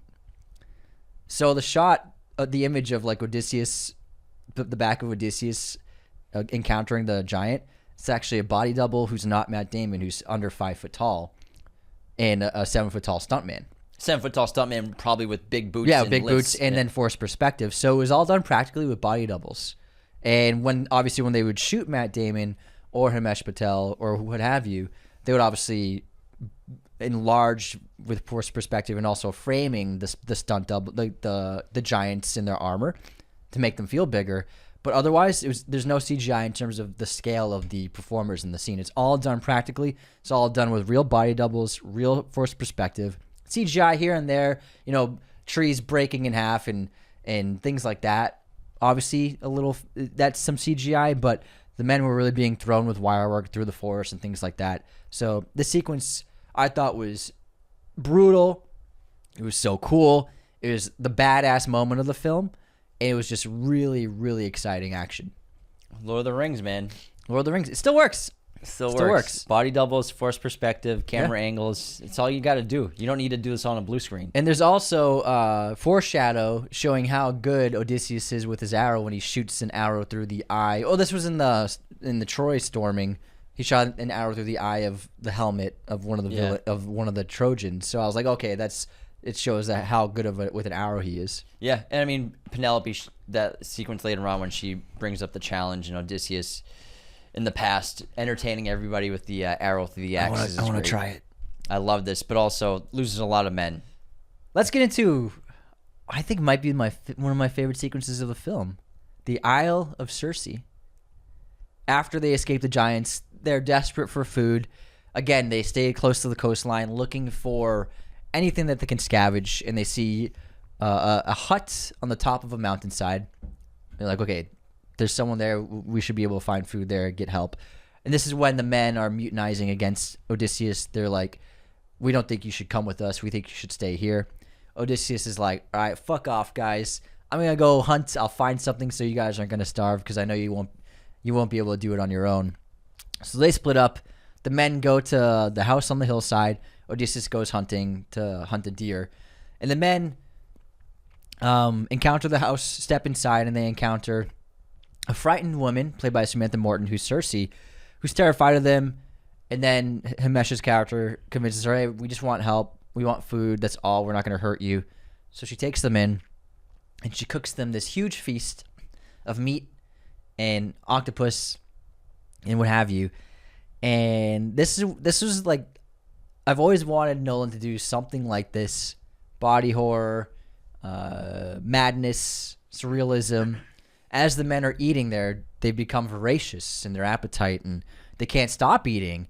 They barely have enough freedom to speak. They just keep eating and eating and eating, and eventually they start choking on their food. Like the octopus is like inserting itself into the meat's like entering their throats. I was like, did they shoot this in did they Must put have. this in reverse? Because Must it's like have. it's shooting in on its own. Yeah, it's like, crazy. and it's obviously a spell and the curse that they've been put under by Circe. And I was so curious, how are they going to do this? How are they going to turn the men into pigs? Because Circe turns Odysseus' men into pigs. In the book, it's just a tonic potion. But this was so incredible. This is a moment of the film where I was like, this movie is special. And Nolan's interpretation is so incredible, where it wasn't platonic, it wasn't like a spell and they turn into pigs. She literally, with her hands, forms them and shapes them into pigs. And she's pulling at their skin, pushing at their skulls, stretching them out. And I was feeling American Werewolf in London vibes, seeing transformation of the werewolf. And She throws her fist down that guy's throat. Jesus. Oh my God. And then she stretches the guy's face into a pig snout. And eventually, they're all pigs. Imagine if like you were someone who doesn't know the Odyssey story and doesn't know this is supposed to happen. How shocking it is. Crazy. I thought it was one of the best moments of the film. It was so unexpected, so brilliant. The prosthetics work, the special effects work. Matt Damon in an interview said it was 100% done for real. There's zero CGI in the sequence whatsoever, and it looked so good. And again, you're taking a character that's simple in the book, interpreting it into something more complex. Yeah. Circe is someone who I see, again, like I brought up earlier, someone who's been victimized by sailors, by men at war who are just looking for resources, looking what they can get, who knows what's happened to her, which is, I'm assuming she's been gifted powers by the gods. Yes. Gifted insights, gifted this ability, and that's because she's a victim. That's why Odysseus says to Eurymachus, he's like, "Why you can't leave her alive?" And he's like, "Who do you think gave her the powers?" Mm-hmm. And they had good reason to give her this power. Exactly. So I thought that was a very nuanced take, and it added so much to the character because it's Nolan's way of inverting expectations and subverting what the text says to interpret it in a new way. Yes. So I really love that sequence too. I think it's a standout. Yeah. And then Circe gives him advice for this journey of where to go next. And this is what leads us to Hades. Mm-hmm. We go to Hades next. And this was, in my opinion, the most visually impressive of the film. It was the most beautifully photographed. They shot this in Iceland during the 24 daylight time season in Iceland. This black sand desert. I can't believe so many critiques about it feeling bland and so many. Well, they didn't see a movie. They didn't see it yet. Yeah. The shot of them leaving the boat, the silhouette. Oh my God! Them with the bonfire as the dead rise is incredible. And so this is where Odysseus speaks with Sinon first, played by Elliot Page, then Agamemnon, and then Remar's character Teresia. Well, he speaks to Tiresias first. Tiresias, who, and the design of that character was great with the cloak covering his eyes like a blind prophet. It was incredible.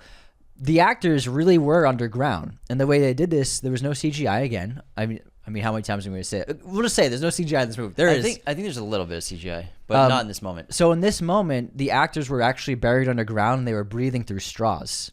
And then they all emerged from the earth. And they weren't like super deep because the weight is going to be too much, but they were really covered in dirt, really underground, and they had breathing straws. And then they emerged from the earth. Obviously, they CGI'd out the straws, but that's how they portrayed these beings erupting and emerging from the earth, from Hades, to speak to the living, the dead speaking to the living. And again, I think this is one of the most powerful moments of the film.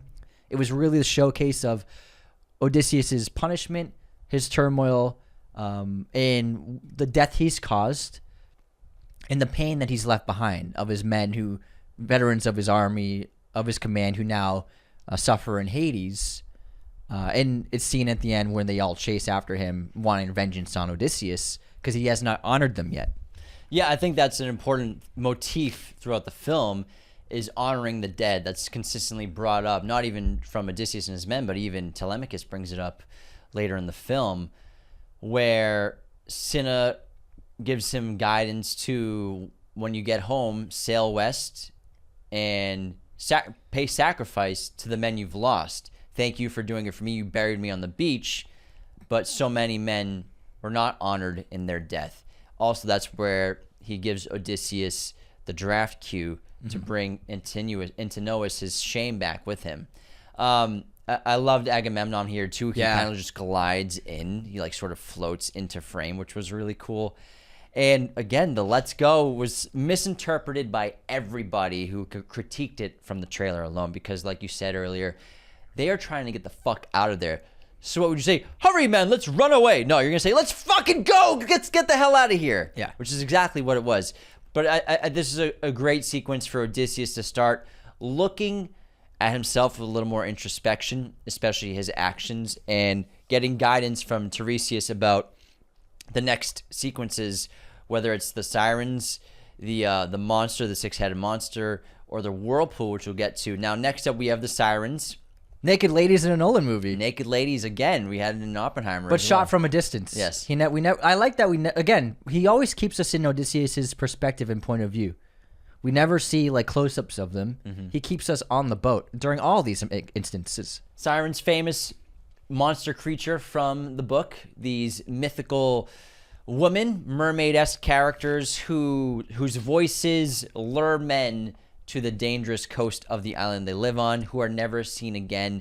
No one knows what the voices of the sirens speak or the song is, but Odysseus has his men fill their ears with earwax, but he ties himself to the mast so that he can hear the sirens and live to tell the tale. And I thought this was a great sequence. It was quick, but a very effective one. And the song is different for everybody, and it's meant to torment the listener.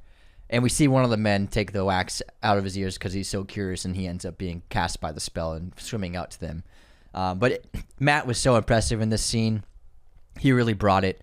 He was incredible in the moment. You just felt the pain and the anguish in him. It was really phenomenal. And a great line where he tells you everything you want to hear and everything you don't want to hear. And it told me, I don't want to go home. Yeah, it reveals the dark truth of each person, I think. Then we have the prophecy from Tiresias of two obstacles that will occur at the same time. We have the Scylla, the six-headed monster in the past, which will claim 6 of his men, or the Whirlpool monster, Charybdis, if he follows that path, will claim all of his men. Want to know how they did the Whirlpool? Please tell me how they did the Whirlpool. Whirlpool was, there's some CGI for sure, but it was also done practically. And because they needed to create, Nolan wanted to still create scale and something to shoot off of. So the interior of the Whirlpool, that's visual effects of like the spinning of the cyclone interior and the coning effect. But the surrounding circle of the Whirlpool, the way they captured this was they had a bunch of guys on jet skis skiing in a circle to create the circular exterior of the Whirlpool. So there's a bunch of guys on jet skis making a big circle. And they just erased them in post. Yeah, erased them in post, and then they built the interior of the Whirlpool around that. So guys on jet skis. Is there a BTS photo of this? Not that I've seen, but Matt Damon said in an interview on one of the late night shows. And this is it's just simple, but it gave Nolan the scale and the practical element to build out with visual effects. So it's not all visual effects, but they had real rotating water in the ocean because of the jet skis. That's fucking hilarious. Isn't that awesome? That's hilarious. Again, That's it's just awesome. like it's simple solves, and it's just like, how do you do that?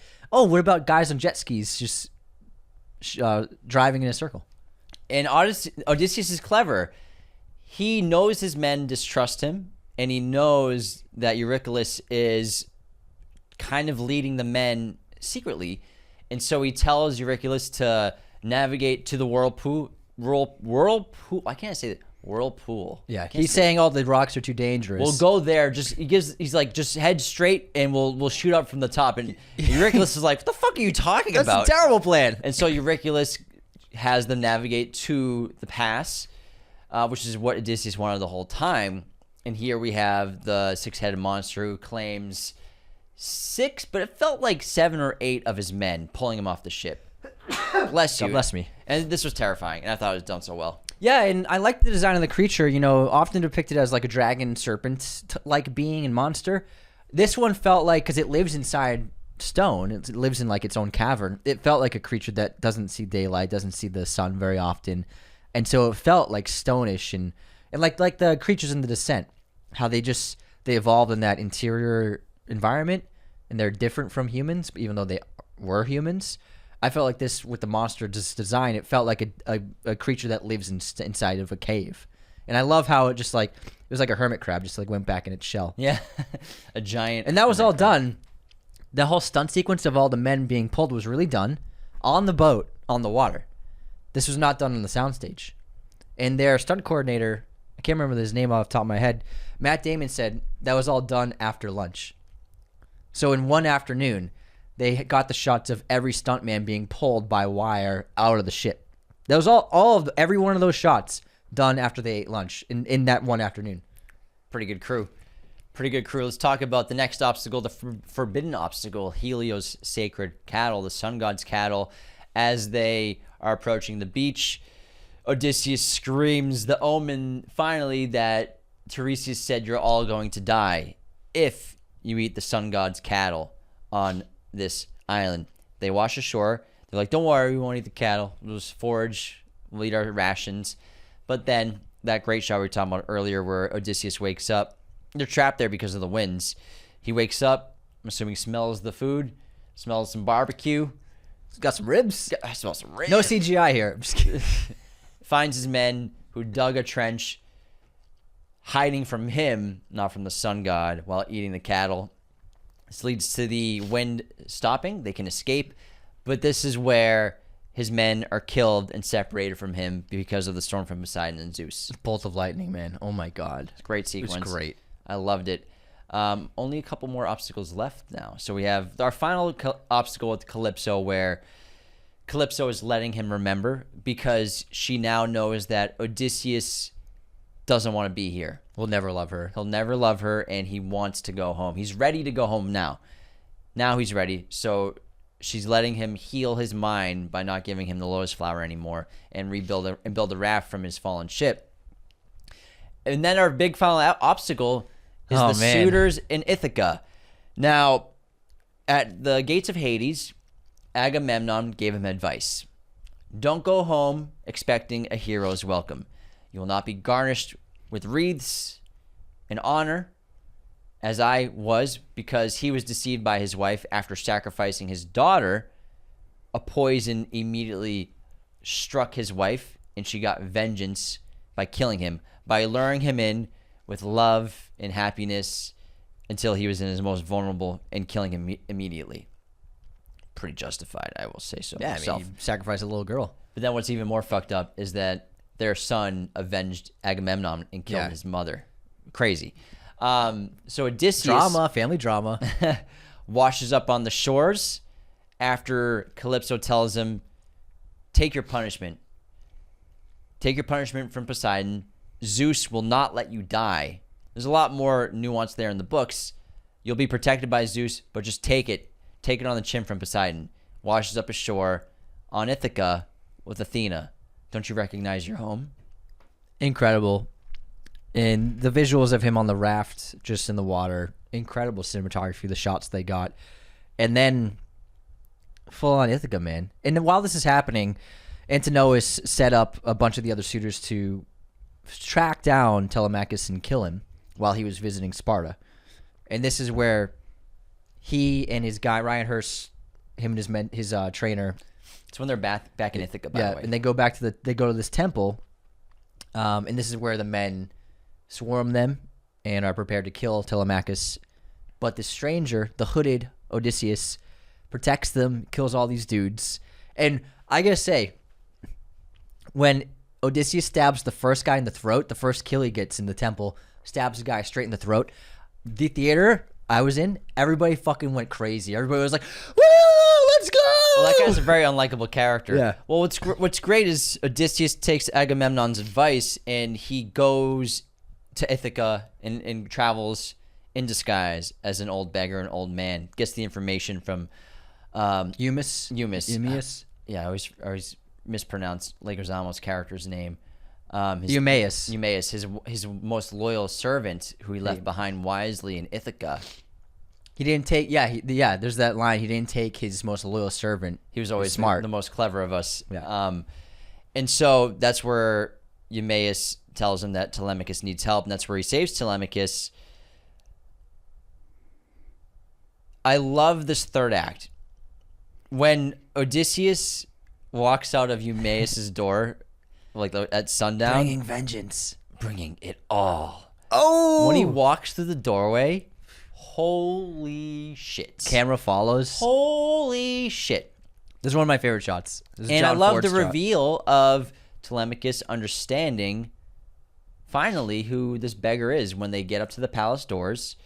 And Telemachus believed this old beggar that he was just a loyal fight warrior of his father, that he was here to check in on things before his father arrives to get a lay of the land. And Odysseus' old dog, who's been Argos, who's only stayed alive to greet his master one final time, understands and sees who's been put on the pile of dung. What does Antonius call it? Dung heap, yeah. Been dying, finally sees Odysseus, greets him, and as soon as Argos dies, Telemachus realizes this is Odysseus. Yeah, that's one of my favorite movements of the film. When the dog when Argos is at peace and is able to finally let go of clutching onto life, and Odysseus embracing his dog one last time. That's the sign that Telemachus needed to understand who this guy was. And the third act with the suitors is great. The first thing is to, again, get a little intel. Goes in there, gives Antonius Assassin's Creed style. Yeah, gives him his shame, messes with him, talks to Penelope after all the suitors leave. And beautiful scene. Penelope behind the stunning grated door, which I love those shots so much with the dancing way the flames. light bounced on the grid. And you can tell Penelope understands sort of who this man might be, but is afraid to believe it towards the end of the conversation. But again, this is where Odysseus reflects on himself and sees what he's done as Athena sits next to him and they hold hands. Speaking of Odysseus as a beggar, describing the pin of Athena that she gave him so that she would know. This is how she always knows whether people are lying or not about news of Odysseus. She always asked to describe what he was wearing. If anyone brought up the pin, she knew that they were telling the truth. Beautiful scene. Penelope comes up with a plan once Odysseus is let out.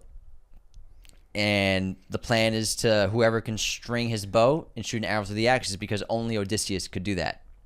And I think this is her last-ditch effort to be like, I think this might be Odysseus, and I have to, but I can't let on that I might know it's him. I have to lure the suitors into a trap that he can snap them out in attack. And this is where we got, a little bit of humor with all the guys giving it a go, struggling with the bow, unable to do it. And Antonius, even though he's such a villainous character, he knows who he is. He knows there's no way he could ever string that bow. So I love how he didn't even give it a shot. He's just like, there's no point. He's like, he's so clever though, because he's like, we get it, Penelope. We'll never replace Odysseus. Only you can pick. Yeah. Smart guy. He's a smart villain. And then the beggar, I want to try. I was so curious how this was going to play out, because in the book, it's described as Odysseus and Telemachus together slay all of the suitors. As a team. And I believe the wording in the book is there's so much blood that is pooled at the bottom of the floor. It's not that bloody of a movie. Nolan movies never really are that bloody. Yeah. But I was so curious what was going to happen. And I was intrigued how Odysseus refused to let Telemachus help him in battle. Yeah. And that he did that because he saw the future of Ithaca with Telemachus on the throne. And if Telemachus fought the suitors, he would be exiled because of it. Yeah, and he didn't want his son to be exiled. And man, once he strings that bow, the room goes silent, and I love how quickly he does it. And when he plucks it, and Penelope's like, "Oh my god!" And then he just shoots the arrow. Then it's dead silent, and then it's fucking all hell breaks loose. That one guy says, "You're Odysseus." Arrow in the throat. In the book, that's actually Antonius who gets the arrow in the throat. But I liked stretching out Antonius as showing how cowardly he is. He's not helping out. Get the spears! Get the spears! Swords! Get the swords! Shields! The shields! He compared his character to what's his name? The guy in Casino. James Woods in Casino. The boyfriend. Sleazy boyfriend. That's who he said he was like using as inspiration. I mean, kind of, yeah. The way Yeah. he talks to Yeah. Sharon Stone in that movie versus how he talks to her about her as soon as she leaves the room. Yeah, 100%. And man, this was just such a 10 minutes of just like I was just floating with joy watching Odysseus just murk all these guys, and it was the way he set it up of having the servants hide all the weapons so that he was the only one with a weapon.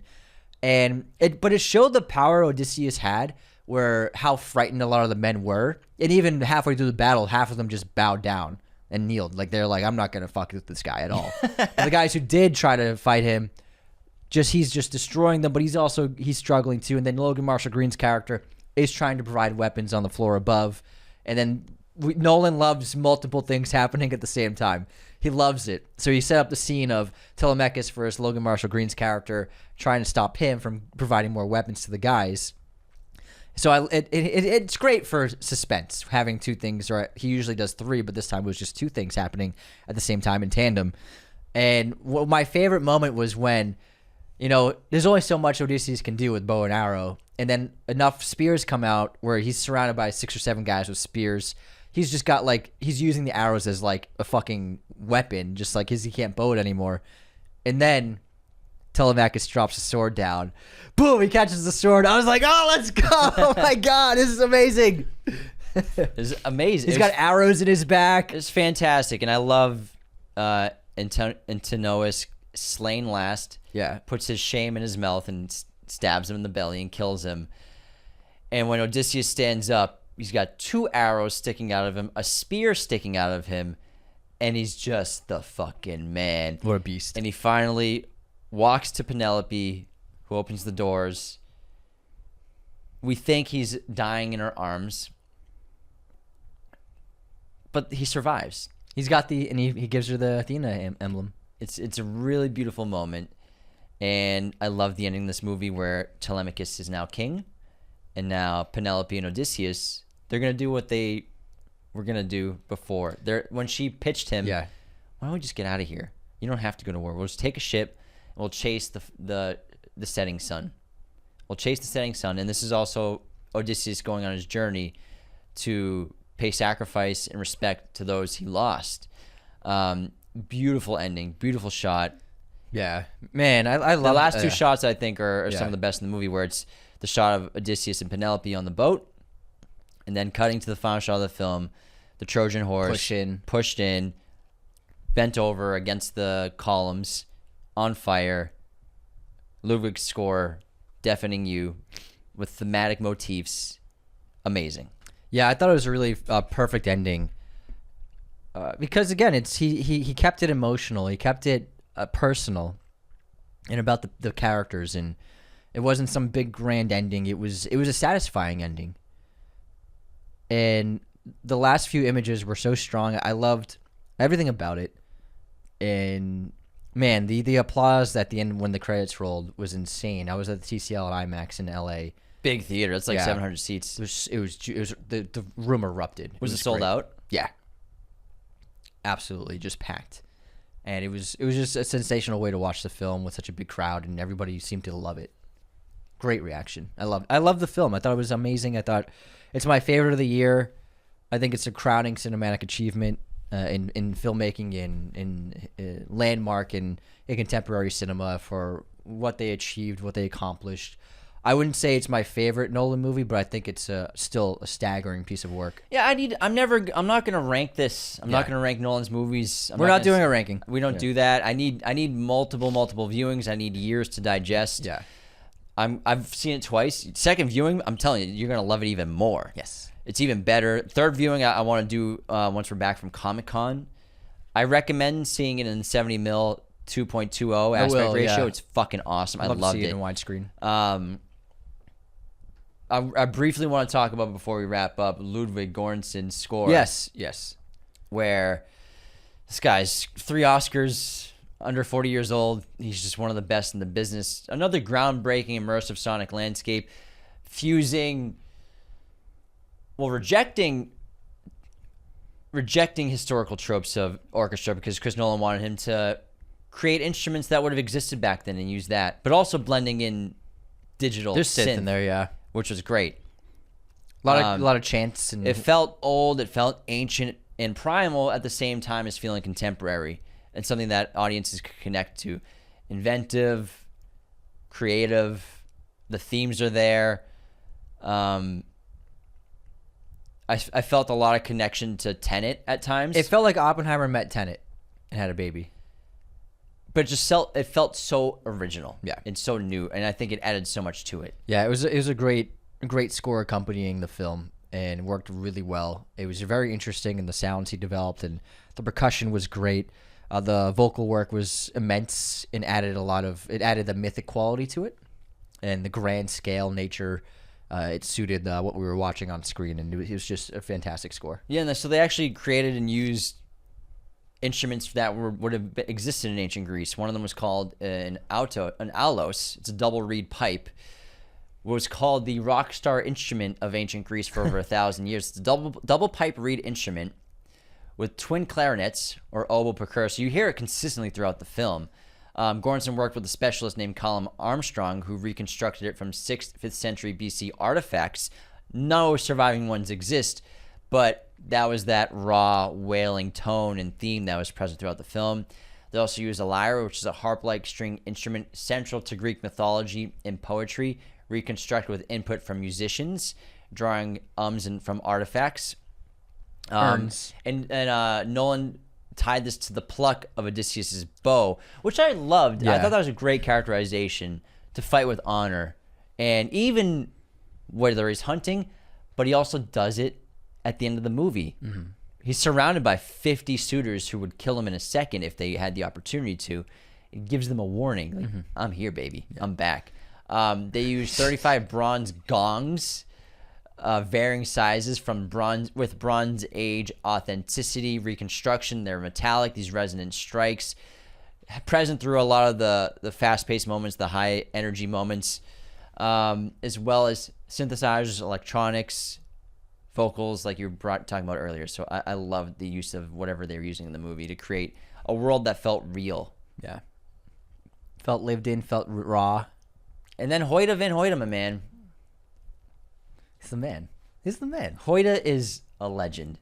Absolutely legend. So much practical lighting, so much firelight. He created these custom pyramid-shaped high-res pyrahedron lights to create that firelit aesthetic. Hundreds of them were deployed to simulate realistic firelight flickering. Combine that with actual fire sources, allowed shooting in more directions while achieving an authentic, warm, dynamic look. I love the warm red that they were creating with their firelight. But they prioritized natural light. Yeah. Absolutely. Oh, yeah, 100%. With the real locations, the mythic elements, they prioritize. And not modifying light, not balancing, not putting fills, really just letting us see what nature is really like. And a strong contrast of red and blue. Yeah. Red with the firelight, blue with the moonlight. And it worked so incredibly well. Yeah, dude. Yeah, man. Like, this movie demands multiple viewings, demands you to see it in IMAX 70 millimeter if you're near a theater that's doing that. Obviously, I think there's only like 25 in the country doing it. In the world, who knows in the world? 40 in the world. Yeah, 40 in the world. We're fortunate that we live near a couple theaters that do it. I've already seen it, like I said, 70 millimeter IMAX and 70 millimeter 2.2 widescreen. Both offered something different. Both were incredible. Did you log them on your letterbox? Yeah, I was actually the first people that got access to the thumb stamp, or I mean the ticket stub stamping. Oh, nice. So when I went to the event at Universal a week and a half ago, that's where they launched it. Yeah. So I was of the first like 100 people that got to log that that's cool. ticket thing on Letterboxd. Nice, man. Yeah. Nice. I don't imagine seeing this in like Dolby, or I would like to see it in 35. Yeah, But there are no 35 screenings locally. I was talking to the projectionist Taylor Unfenor the other night. He said they're doing it in Ojai, but it's like, do I want to drive to Ojai to see 35 mil? 70 mil is better. Rather, you get something different out of it, but I'd rather see 70 mil again. Man, I want to see it in 70 mil. special movie. Yeah. I recommend it. There's like a handful of theaters locally that are doing 70 mil widescreen projection here in LA. But guys, thank you so much for tuning into this Epic 2-hour episode of the Odyssey. 2 hours plus. I'm losing my voice. Me too. I need some water. I need some tea. Need some tea. But wow, what a film. This is cinema, pure escapism. This is what epic filmmaking should be and can be. Christopher Nolan is a special guy, and what an incredible job the entire cast and crew did on this death-defying journey of filmmaking that we only get one of these every fucking 10 years, man. And it's that special of a movie. Do all the things that help the show, guys. Go to iHeart, Spotify, Apple Podcasts, leave ratings and reviews. Follow us on YouTube, Instagram, TikTok. If you've been watching, we interviewed Tom Cruise the other day, which that's been dropping on social media, which has been a ton of fun. So check out the Tom Cruise clips from my 10-minute chat with him. We'll drop the full interview pretty soon, which I can't wait to do. We have some more cool opportunities that we can't wait to share with you guys. But a lot of those updates happen on the socials. So hit us up on Instagram, TikTok, Twitter. In the meantime, take care. See you next time.